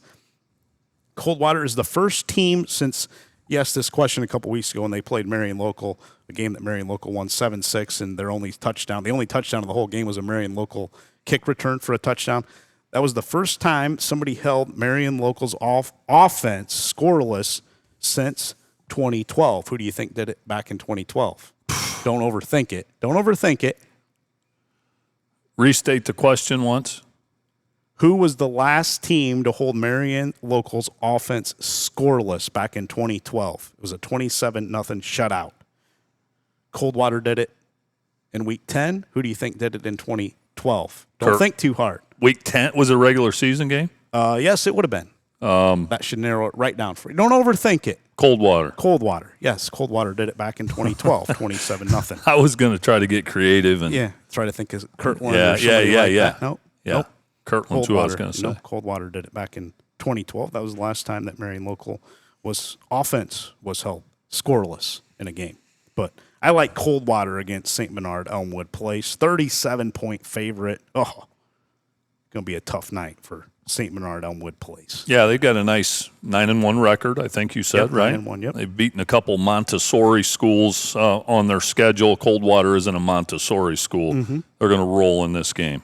Yeah, I like Coldwater big. The Anna Mechanicsburg winner will get the Ironton Rock Hill Springfield Northeastern winner next week. And then the Coldwater St. Bernard Elmwood Place winner will get New Madison Tri-Village, the top seed, or Portsmouth West coming up in the regional semifinals. But I have a feeling that it's going to be Anna and Coldwater in that regional championship. Conference just keeps churning them out. New Madison Tri-Village, I believe they scored a lot of points this season, Coach. If I remember correctly, looking at their schedule, they put up a ton of points. If you have it right there. Yep, I sure do. Here, let me 24. Holy smoke! 42-0, 47, 60-0, 58, 70, 55, 55, 56, 42, and 68. So their lowest output was 40 in Week 9 against Preble Shawnee, who was 10-1. Mm-hmm. Yeah, still beat them 40-7. Yeah. Wow. Well, that'd be the matchup if Coldwater can move on.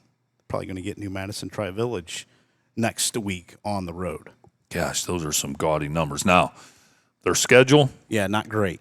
Yeah, you look at National Trail and Bradford, and who was 0-10, but still to do that, and people say that about Liberty Benton. Well, their schedule's not very good. Well, Tri-Village can only play who's in front of them, so yeah, we'll see. Yeah, going to take a break, come back, and talk about Division 7 as we have a lot of local teams still vying for a state championship in Division 7.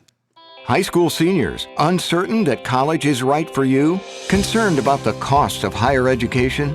At the Gherkin Companies, we offer rewarding livelihoods even without a degree. That's a good living straight out of high school with no tuition debt.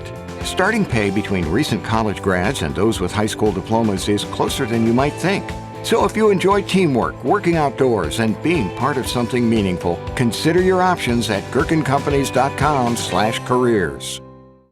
Thank you again to the Gherkin Companies, title sponsor of our podcast this season. We'll keep rolling as hopefully right through the state championship week with our football podcast, and our basketball podcast will also begin here in the coming months. May take off until the new year. I think we have Dave Krause back with us, don't we? Coach Krause is going to be a part of the basketball show again, right? He's chomping at the bit. Is he? Coach Krause loves that.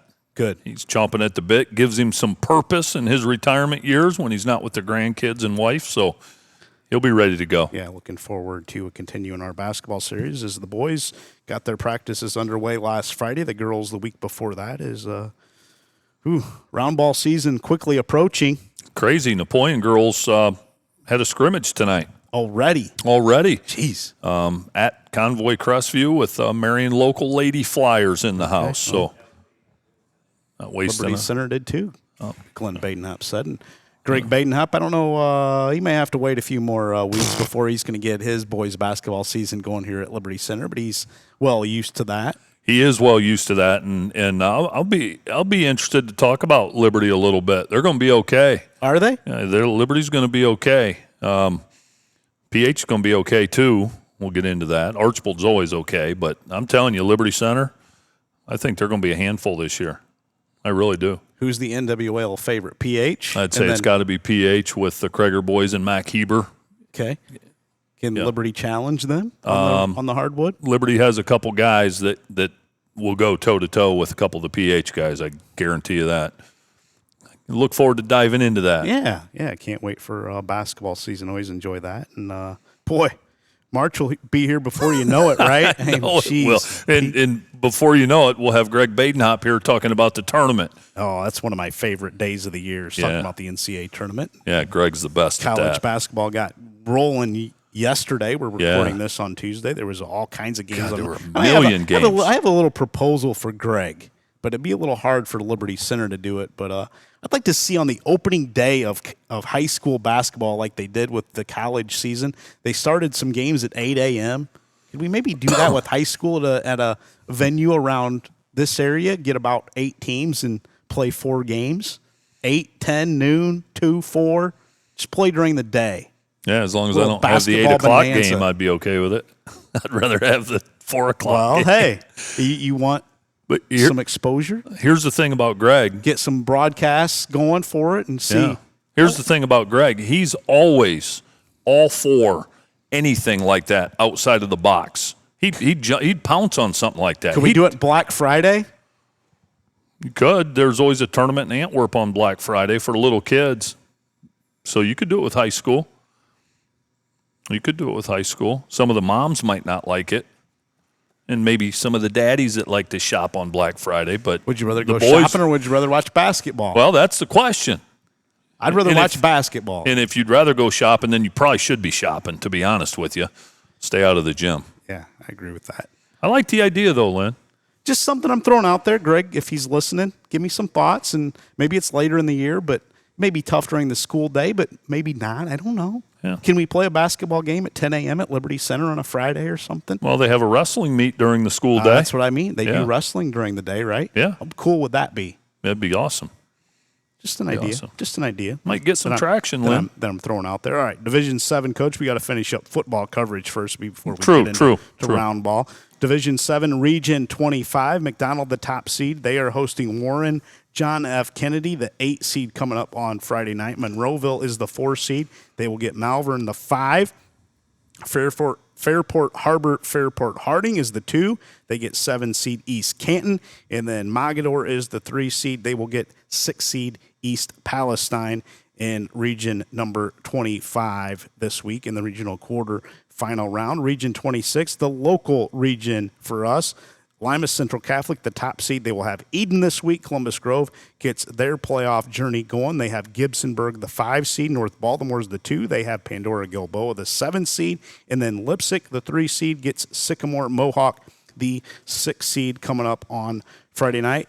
Going to start with Eden at LCC. The Bombers 9-2, 33.2 points per game, 16.4 allowed. Strength of schedule of 94. LCC 9-1, 29.7 points per game, giving up 13.9. Strength of schedule of 39. The Thunderbirds favored by 34 in this matchup. Last match met in the 2021 regional semifinal, won 61-26 by LCC. Brady Parker leading the Thunderbirds 99 at 153 passing, up over 1,500 yards, 15 TDs. He's also ran for 803 yards on 109 keepers.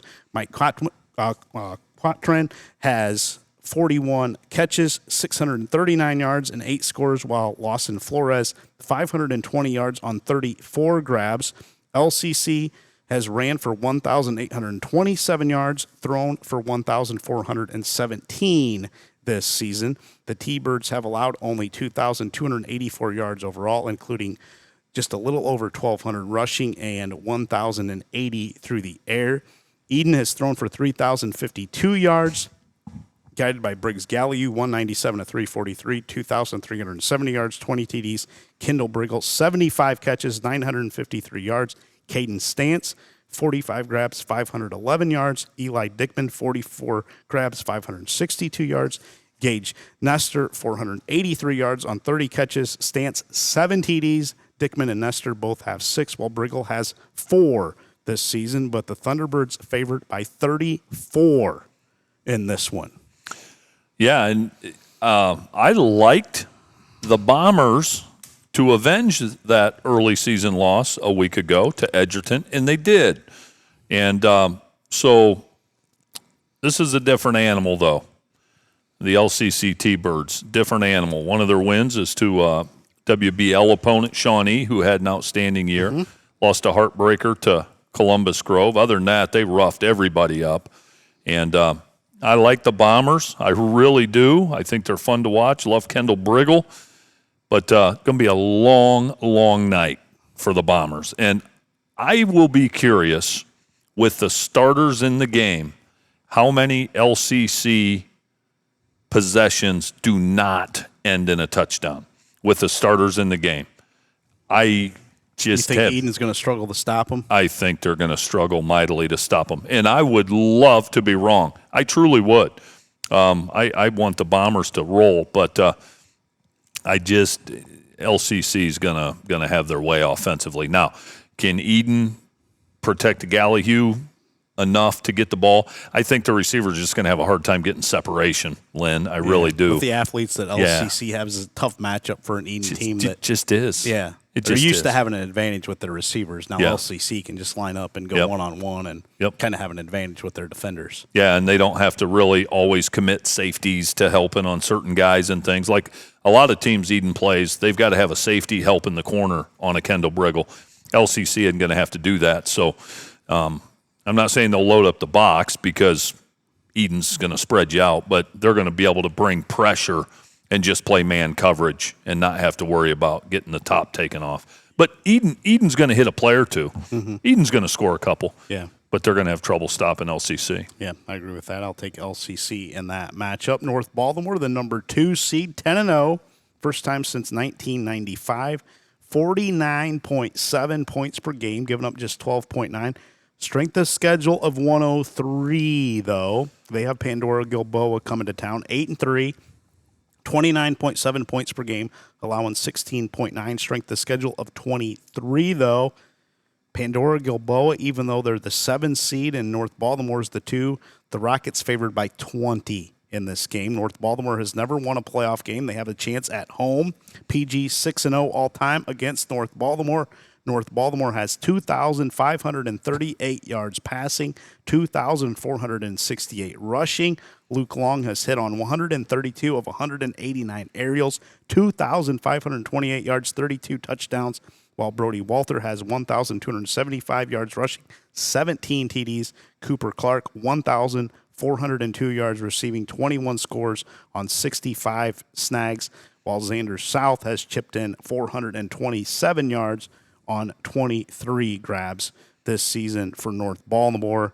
But Chase Meyer, Corey Girton, the Rockets, probably the best team that North Baltimore has seen this season. Am I fair to say that? You can say it again because I was just combing through their schedule just to verify that, and it's not even close.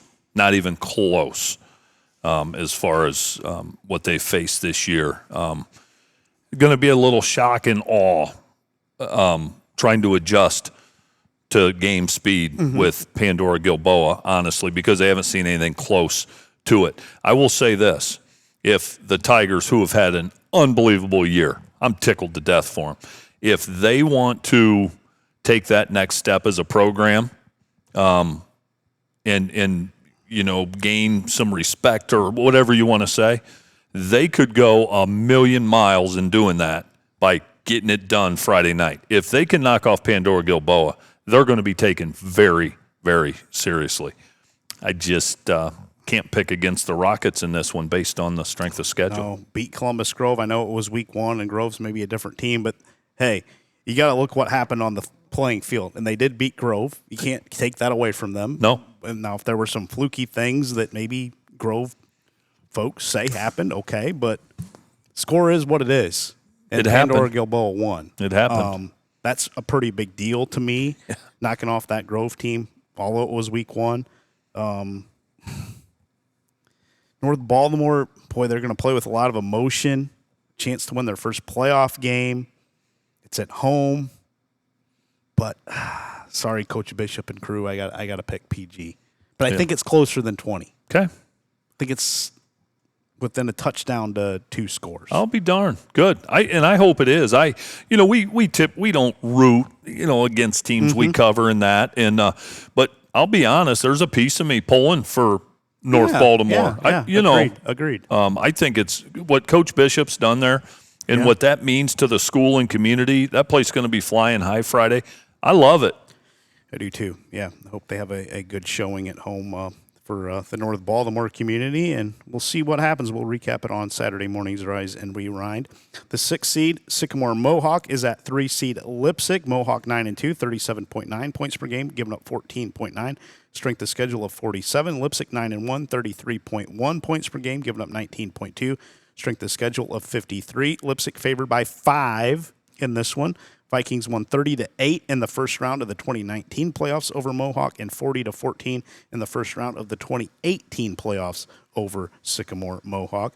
Leipzig averaging 383.8 yards per game. Mark Kirkendall, 139 of 239 through the air, 2,249 yards, 21 TDs. Avery Paris, 58 catches, over 1,000 yards, 1,066 yards, 10 TDs. Marquise Williams has 846 yards rushing and 14 TDs on the ground. He totaled 19 overall to lead the BVC in the regular season. Mohawk quarterback Aiden Klaus threw for 1,520 yards and 16 TDs in the regular season, ran for 814 and 11 more scores. Levi Teal, 669 yards receiving in the regular season. Caden Bish led the Northern 10 with 1,208 yards and 19 scores on the ground. Owen Patrize led the Warriors with 112 stops defensively. This game, I think, is pretty even. Mohawk has some dudes. So does Lipsick. Is this high scoring, or does it get a little more defensive? Because there's some big-time offensive talent on the field. Great insight, Lynn. Great numbers, great breakdown. And the whole time you're talking, I'm thinking, this is one of the tougher picks. Oh, maybe the toughest of the week. I think so, too. Yeah. I think it gets a little more defensive. Back to your question. I think it's a little more defensive. Oh, man. Tough. Lipsick gets him at home. Got a nice track record against him. I understand that. I am going with the Mohawk Warriors, and I may regret it. I may regret that, but there's one thing I can't overlook. Okay? One thing I can't overlook. Mohawk beat Cary. Yeah, they did. And so you can say, what week was that? Relatively early, wasn't it? Yep, I'll tell you. I just had it up here. Week 9. Oh, it was just recently. Yep. Okay. Yep. Yeah. Here, this can't be right. Well, yes, that can be right. They were picked to lose to Cary, but only by 4, and they beat Cary 29-28. Cary just handled PH pretty well. I cannot. Cary was impressive, talking to some people that were at that game. Cary was impressive, and I can't pick against a team who beat Cary just a few weeks ago. Can't do it. Yeah, overtime game. Lost to Seneca East, did Mohawk, 50-19. Yeah, that's in week 10. Isn't that something? Yeah. Yeah. Huh. Wonder what that was about. I don't know, but there was something. They have Archbold this week. Boy, yeah. Makes me rethink my Archbold pick, but I think Archbold will be okay. Yeah, I do too. But yeah, still, that's. I know. Something happened. There was something going on that week. Yeah. That doesn't happen. Yeah. Only other loss for Mohawk was Colonel Crawford, who went to the Region South this year. Usually Colonel Crawford plays in a region up this way. Yep. That's right. Most of the seasons, they're always very good. My pick, I'm going Lipsick. Okay. At home. But I think this could be the best game of all of our games that we're covering this week. I think so too. But the head scratcher, Lynn, how do you beat Cary and then turn around and lose 50-19? That's what concerns me. Explain that to me. I don't know. I don't know either. That's interesting. I'm not sure. Yeah, I don't know. Yeah, this is going to be a dandy. This will be one of those that I'm looking forward to the score updates. I am too. Yeah, that'd be a good one. Yeah. Number 5, Gibsonburg at number 4, Columbus Grove at Clymer Stadium on Friday night. Gibsonburg 8-3, 36.1 points per game, giving up 14.4. Strength of schedule really good. Strength of schedule 10 according to Martin RPI. Columbus Grove 7-3, 33.9 points per game, 15.9 allowed. Strength of schedule of 14. The Bulldogs of Grove favored by 19, first meeting in the playoff era. Gibsonburg has thrown only 61 passes, completed 28 for 567 yards, 8 touchdowns. So when they do throw it, it's usually a big play. Have attempted 409 rushes, 3,379 yards, 40 touchdowns. Grant Smith, not the Patrick Henry Grant Smith. He didn't transfer to Gibsonburg since PH lost a week ago. Grant Smith, 217 rushes, 1,695 yards, 23 TDs. Aiden Nims, 769 yards rushing on just 69 attempts. Aiden Morant has 484 yards rushing on 55 totes. And then quarterback Reese Walby has 399 yards on 49 keepers. Gibsonburg has not allowed a team to pass for more than 152 yards but Ottawa Hills and Calvert have attempted more than 20 passes in a game. So they've played a lot of running teams. Delta ran for 336 on Gibsonburg earlier this season. Grove is allowing just 3.6 yards per rush. What I can't get out of my head is what Grove did against Braxton Leith and Crestfield. They're going to do the same against Grant Smith. Remember that Gibsonburg team that played Antwerp a few years ago right here at Liberty Center? I think you were maybe gone that weekend. I did that game with Carl Junker, and I can't think of the kid's name that Gibsonburg had. But they always have a really good running back, they that do. wing T. And boy, are they talented. Trevin Baxter, he's within some records at Columbus Grove. Single season yards receiving, 757, needs 63 to break Alex Schneider's record of 819 in 2019. Career touchdowns 21. He needs 4 more to break the record by Gabe Clement with 24. Career yards, he needs 273 to set that mark. He has 1,582 currently, does Trevin Baxter. Landon Best, records within his reach, pass completions in a season. He has 123, needs 6 more to break Jordan Travis's record of 128, set in 2010. TD passes in a season, currently tied at 25. Will break that with his next one. He is tied with Blake Reynolds, who set that record back in 2019. And then also Landon Best, single season passing yards, currently at 1,718. Needs 223 to break Jordan Travis's record of 1,942, set in 2010. I'd say some of those records are going to fall, Lynn. So you think Grove's going to win this week? I will not pick against Columbus Grove until next week. Next week you're picking against them? Yeah, I got LCC winning that region, buddy. Oh, okay. T-Birds will roll. But how many yards does Grant Smith go for this week? I'll set the over-under at 93. Okay, I was going to say 75. 93. So I'm going under. You're going to go under 75. 75. He's slippery, man. He's slippery. Grovel, they'll get it done though. They'll be up to the challenge. It'll be a good night at Clymer. I like the Bulldogs. Gibsonburg hasn't allowed a team to throw for over 152 yards this season. The one record that might not fall would be the passing. What's he need? 252. Single season, he needs 223. Okay, I'd be shocked if he gets that in this game. Okay. Be shocked if he gets that. But Baxter's records, those are going to fall. Touchdown passes. 63 yards receiving. Trevin will get that. He might get that on one slip screen. Okay. And then Best is going to get that touchdown mark. He'll get one. Okay. He'll get one in this game. Okay. So I like the Bulldogs. I do too. I want to take Columbus Grove as a good Columbus or a good Gibsonburg team coming to Clymer Stadium. Be interesting to see how Coach Coles and that defensive staff handles that Gibsonburg running attack. Well, I think this is a little more substantial than the Crestview running game. Less or more multidimensional. Yeah. I think they have some other guys that can hurt you a little bit. I would agree with that. Yeah.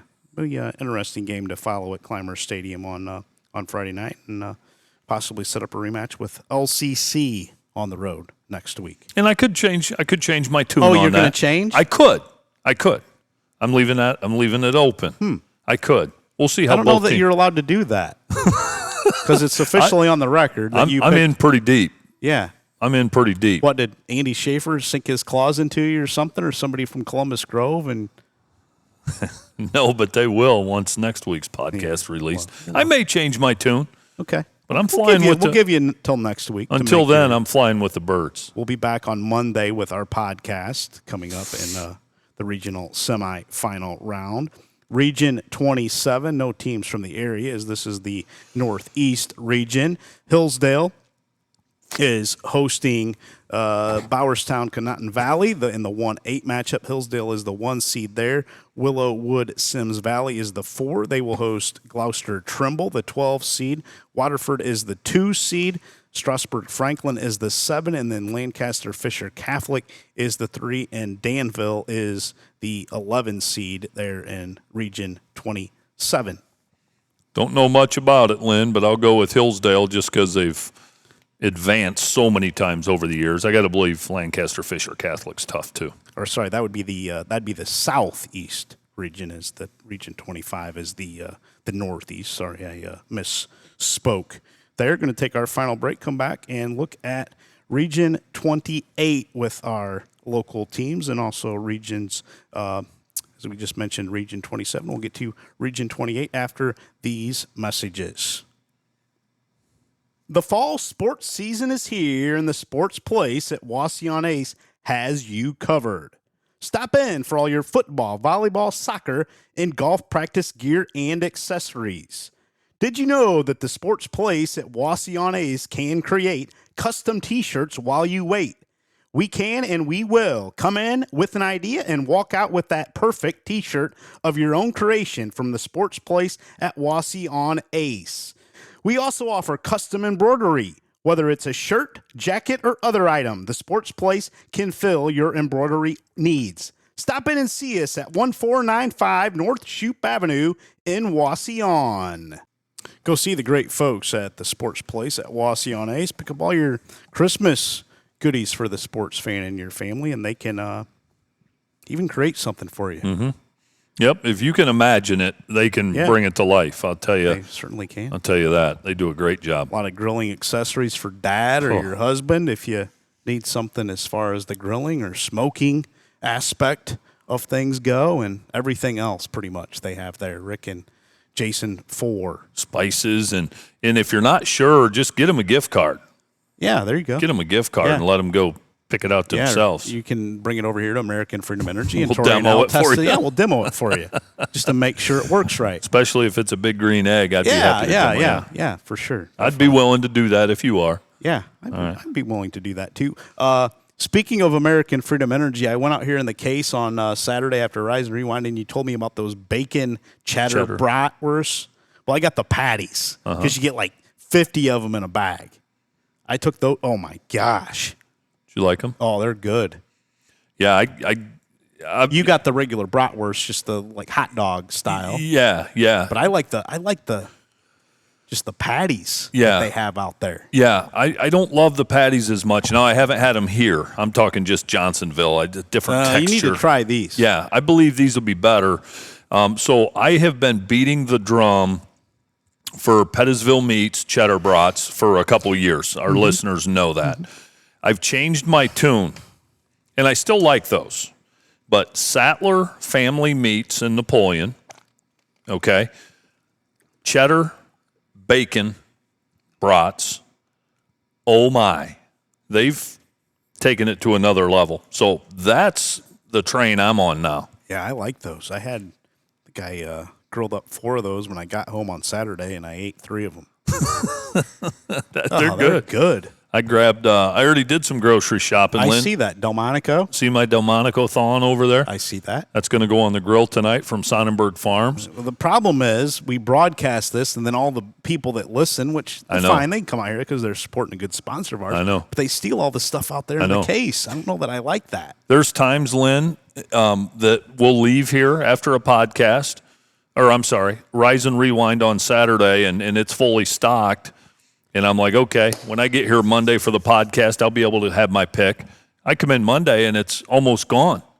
And then they do a good job of keeping up with it and restocking, but it's hard. The secret's out, and again, it's a double-edged sword. It's great because this is a great sponsor of ours, but it's bad news for us. I know. I'm a little selfish. Yeah, we had a guy in here earlier. He was looking. He said, I'm not sure what I'm looking for. And I said, well, I'm a regular here. What are you looking for? He said, I want some hamburger patties. I said, right down there, you have regular and you have thick. Oh, thank you. He gets down there and grabs like 3 packages of Sonnenberg Farm beef. And I shouldn't have told him that because I like those. Yeah, I do too. I'm just trying to help Glenn and Greg out. Another issue is our good friend, Coach Dick Cromwell. Yeah. Former coach at Toledo St. Francis. He's kind of latched his claws onto this place. And I seen him a picture of the bratwurst I was grilling on Saturday. And he said, I got to make a trip to Liberty Center here soon to stock up on some meats. Yeah. which when he shows up, he takes a whole carload I know he does. full home, which I don't like that either. It's got to be some limits to the casual customer out here. I know. You know what I liked about Coach Cromwell that night? He walks out there with me. He says, "Tell me what's good." Okay? And I could have said anything. He'd have bought it. And here's the thing. He never even looked at a price tag. So I grabbed a Delmonico. I go, "I like these." And he didn't even look at the price tag. I said, "Coach," I said, those aren't cheap because they're Delmonicos from Sonnenberg. Yeah, he goes, "I don't care. What kind of broth should I get?" Here's cheddar broth from Pettisville. What else should I get? He just went nuts. He went nuts. He's a private school teacher, you know. He must have invested wisely because no holds barred out there. Must have some good boosters at St. Francis or something. I think we know they do. He's been well taken care of. Boy, and then he always is sending us pictures with grilling something up, and he's got a Pepsi in hand. Gosh, about had enough of that. He's going to continue, I'm telling you. I think he is, yeah, especially when he makes another trip here to Liberty Center and picks up some more of Sonnenberg Farms or Pettisville meats or Sattler family meats. Oh, he's hooked. He is, yeah. Region 28 coach coming up this week. Marion Local, the top seed. They have Sidney Lehman Catholic coming to Maria Stein. Beaver Eastern, the 4 seed. They have 12 seed Fort Recovery. 2 seed St. Henry. They get their playoff journey going. They have New Bremen in a rematch from the regular season in the 2-10 matchup. And then Cincinnati Country Day, the 3 seed hosting Cedarville, the 11 seed, the only matchup there in Region 28 that does not have a coverage area twist for us to it. Going to start with the Sidney Lehman Catholic at Marion Local matchup. Sidney Lehman Catholic 10-1, 47 points per game, 26 points per game allowed. Strength of schedule of 96. At Marion Local 10-0, 37.9 points per game, giving up 8 points per game. Strength of schedule of 2. Marion Local favored by 35 in this matchup. The Flyers 25-11 against Lehman Catholic. Marion Local has committed just 20 penalties all season long. 20 all year. That's 2 per game. How about that? It's not possible. That's incredible. That is unbelievable. But if you look at all the MAC schools, they're this way. I've seen teams false start that much in 2 games, let alone that's incredible. It really is. It really is. But that's what they do down there in the MAC. I'm going to pull up the rest of the penalties for teams this season in the MAC, how they fared in the regular season. If you give me just a second here, because it's pretty crazy. So Marion Local 20 all season. Get down to it here. They're a plus 11 in the turnover margin, or the Flyers as well this season, Coach. Marion Local had 20.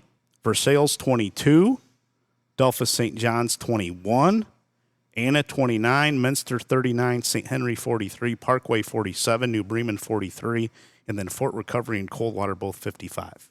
Wow. Those are unbelievable numbers. And the one that kind of stands out to me, St. John's. Yeah. They were one of the least penalized teams, and they 21. And they struggled. So, you know, a lot of times teams that are maybe struggling probably commit more penalties, but St. John's still disciplined. Yeah, no doubt about it. Marion Local allowed just 2.7 yards per rush in the regular season and only allowed 81 of 173 passes completed for 847 yards. Lehman Catholic, 259 of 391 passing, 4,793 yards. They ran for 1,023 yards on 174 attempts. Turner Lachey, he lit up Minster a week ago.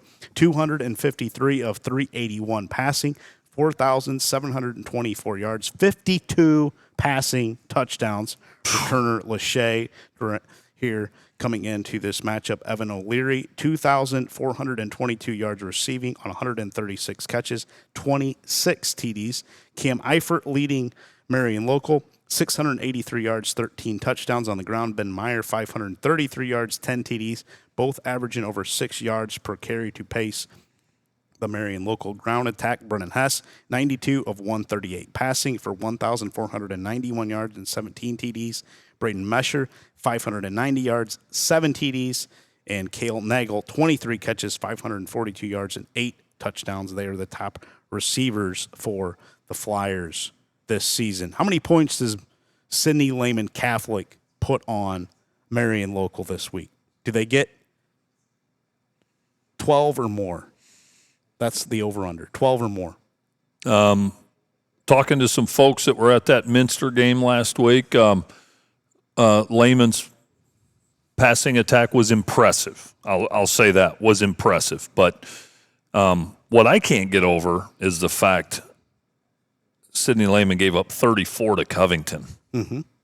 That's alarming to me. Marion Local might score 70. Yes, they might score 70. I'm going to say they get more than 12. I'm going to say they hit a couple throws. Okay. How many do they get on the Marion Local varsity defense? Do they get one? Yeah, I'm going to say 7. I'm going to say the final's going to be something to 14. A lot to 14. I mean, I'm giving them quite a bit of credit, giving them 14. I'm going to go 63-13 Marion Local. Okay. I'll say 55-14. Okay. Yeah. Okay. Yeah, I think Lehman Catholic will struggle to slow down Marion Local. Yeah. Marion Local just controls you in the trenches. I think they'll put a lot of pressure on Turner Lachey, and maybe they pick off a couple. They may get one. They may get one on the varsity starters for Marion Local, but that'll be it. They may. Yeah, they may. And you know, Marion Local will get that lead, and they're just going to run the ball, and shorten the game. 4 or 5 yards. Yep. Just bludgeon you a little bit. Yep. Yeah. Yep. I like Marion Local to pick up the victory. Like you do, New Bremen is at number 2. St. Henry, New Bremen 7-4, 23.6 points per game, 14.6 allowed. Strength of schedule of 9. St. Henry 9-1, 31.1 points per game, 9.4 allowed. Strength of schedule of 5. St. Henry favored by 21. Redskins won 20-0 in week 9 and allowed just 156 yards while putting up 336 themselves. St. Henry has won the last 4 against the Cards, 20-0, 13-10, 21-14, and 13-10. So the games have been pretty darn close. Yeah. The one this season was the only one that wasn't one possession or less. St. Henry averaging 6.3 yards per carry, 323 rushes, 2,039 yards, 29 touchdowns. They've thrown for 1,270 yards. St. Henry has allowed 815 yards rushing all season, 997 through the air. Anderson Kramer leading the Redskins, 81.5 tackles. New Bremen has attempted 362 rushes, 1,802 yards, and is 67 of 135 through the air, 869 yards.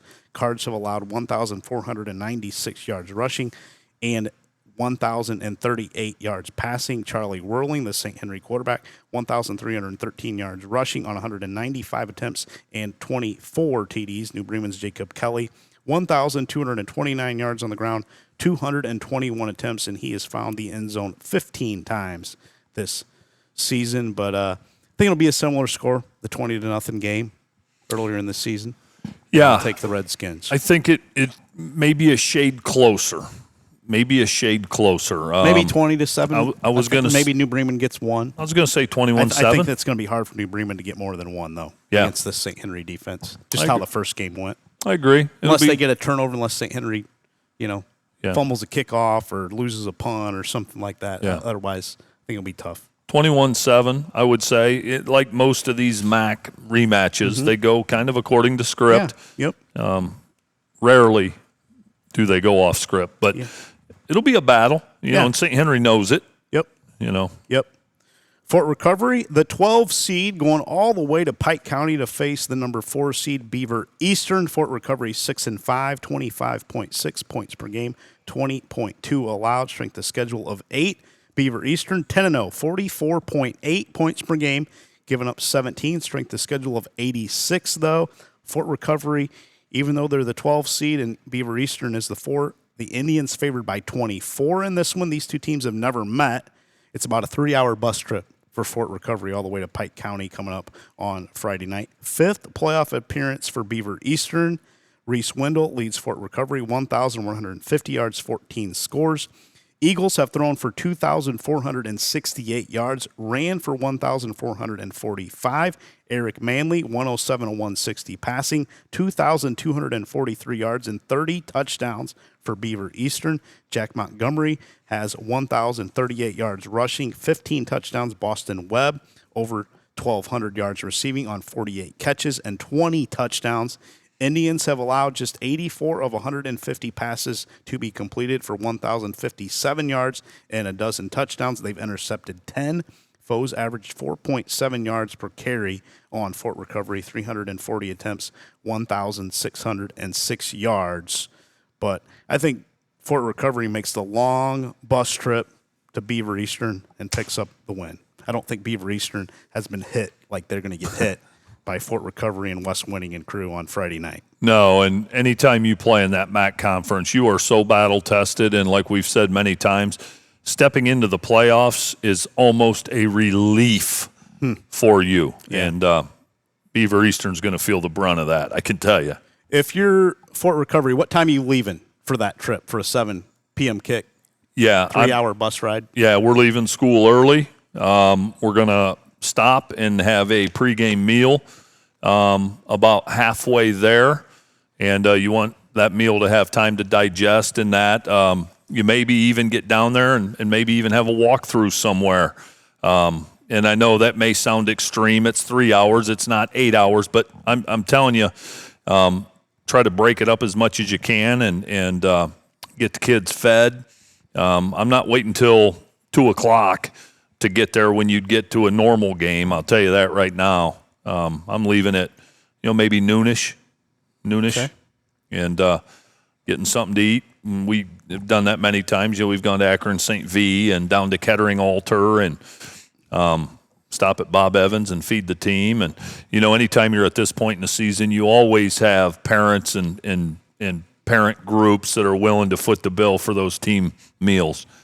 So I'm leaving early afternoon. Okay. Haven't talked to Coach Wes Winnie to see what time Fort Recovery's leaving, but yeah, probably around noon. And be curious. Yeah. What his plan is. Yeah. It'll be well thought out. I guarantee Coach, you. if you're listening, be curious to hear when you're headed to Beaver Eastern on Friday night. That'll be their longest probably journey of the playoffs. Yeah, well. Boy, that's a long ways to go for a regional quarterfinal, isn't it? It is. It's a interesting region. Fort Recovery has to be about as far north as you can get in that region, and probably Beaver Eastern as far south as you can get almost. Yeah, and the thing that'll make it better, though, is they're probably going to be coming home celebrating a victory. That trip's extra long if you're on the losing end. Yeah, well, you can't celebrate it too long because they would have Marion Local next week if Marion Local can take care of business against Sidney Lehman, and then the bottom half of that bracket would be St. Henry or New Bremen, and then Cincinnati Country Day or Cedarville coming up in the regional semifinals next week. Yeah, I don't like Cedarville's chances to come out of that bracket. No? I'll just tell you that. Yeah, that's going to be tough to get by Country Day, and then have to get by probably St. Henry. Yeah. What time are we doing Rise and Rewind? I have to make the trip to Latonia for the 8-man state championship on Saturday night. So if we can go a little later, if that's okay. Yeah, it's funny. I was going to text you on Sunday because I was looking at the matchup, and so I looked up Latonia, Ohio, and the stadium. Nice stadium. Yeah, beautiful stadium. It's a beautiful stadium. And I was going to text you and ask if you were going. I thought, I don't need to ask him that. I'll ask him in person. I forgot, and you just answered it. You are making the trip. Sandusky St. Mary, Central Catholic, and Chalker will meet up for the 8-man state championship sponsored by the Ohio High School Football Coaches Association. Will your wife, Sarah, make that trip with you? I haven't asked her, but I doubt she will. No? I thought for sure she would. A little about 3.5 hours, almost to Pennsylvania. I know. I did a lot of homework, and I'll tell you why I did a lot of homework. I was going to be a good friend, and I was going to say, if you need a co-pilot. Do you want to go? No. Okay. No. But I kicked it around. Did you? I kicked it around. Then I woke up the next morning, and I go, you idiot. Yeah. But the game's starting at 6, so we'll be back 12:30 or so. Would we be able to stop and eat on the way home? Yeah, we could do that. You reconsidering if I foot the bill? I kind of. You're usually pretty good about that. I did. I kicked it around. There's part of me. How long did you kick it around for? More than 5 minutes? Half hour. We'll see. We'll see. Have a few days to decide. Yeah. I think it'd be fun. Probably. I like going to places I've never been to Latonia. Yeah. I like going to those places and then maybe find For those out. people that don't know, I'm commissioner of the Northern 8 Conference, and that's why I'm headed there. But should be a great game. I know. Should be a great game. Is it Chalker and Sandusky, St. Mary Yeah. Central Catholic. Yeah, and the regular season game was really close.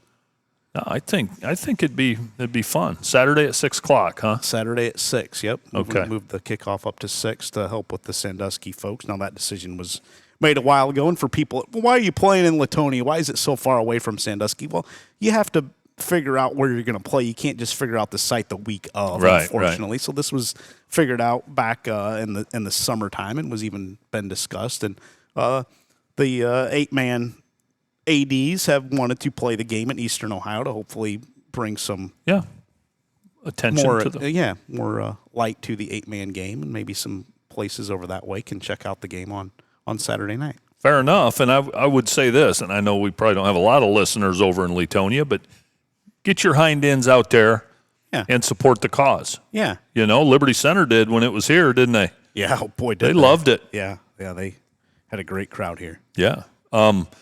That's We'd even stop for lunch on the way there. okay. Bluffton's on the road at Franklin. Okay, so we're not going to make that trip. So we can do Rise and Rewind at 9 if you want. Yeah, that's good with me. Okay. Let me catch up on my rest a little bit. Yeah. We can go 9 o'clock, and I'm going to kick around the Latonia trip. That's possible. Okay. Watch a little 8-man football. Yeah, I think it'd be fun. Not a great college football weekend, I don't think, this week. So No. need something to do. Maybe Glenn Badenhoppus wants to ride with us, or maybe he'll chauffeur it. Hopper would go. The thing about he's up for a road trip. Guys like him and Mike Mann and those guys, they're up for road trips, dude.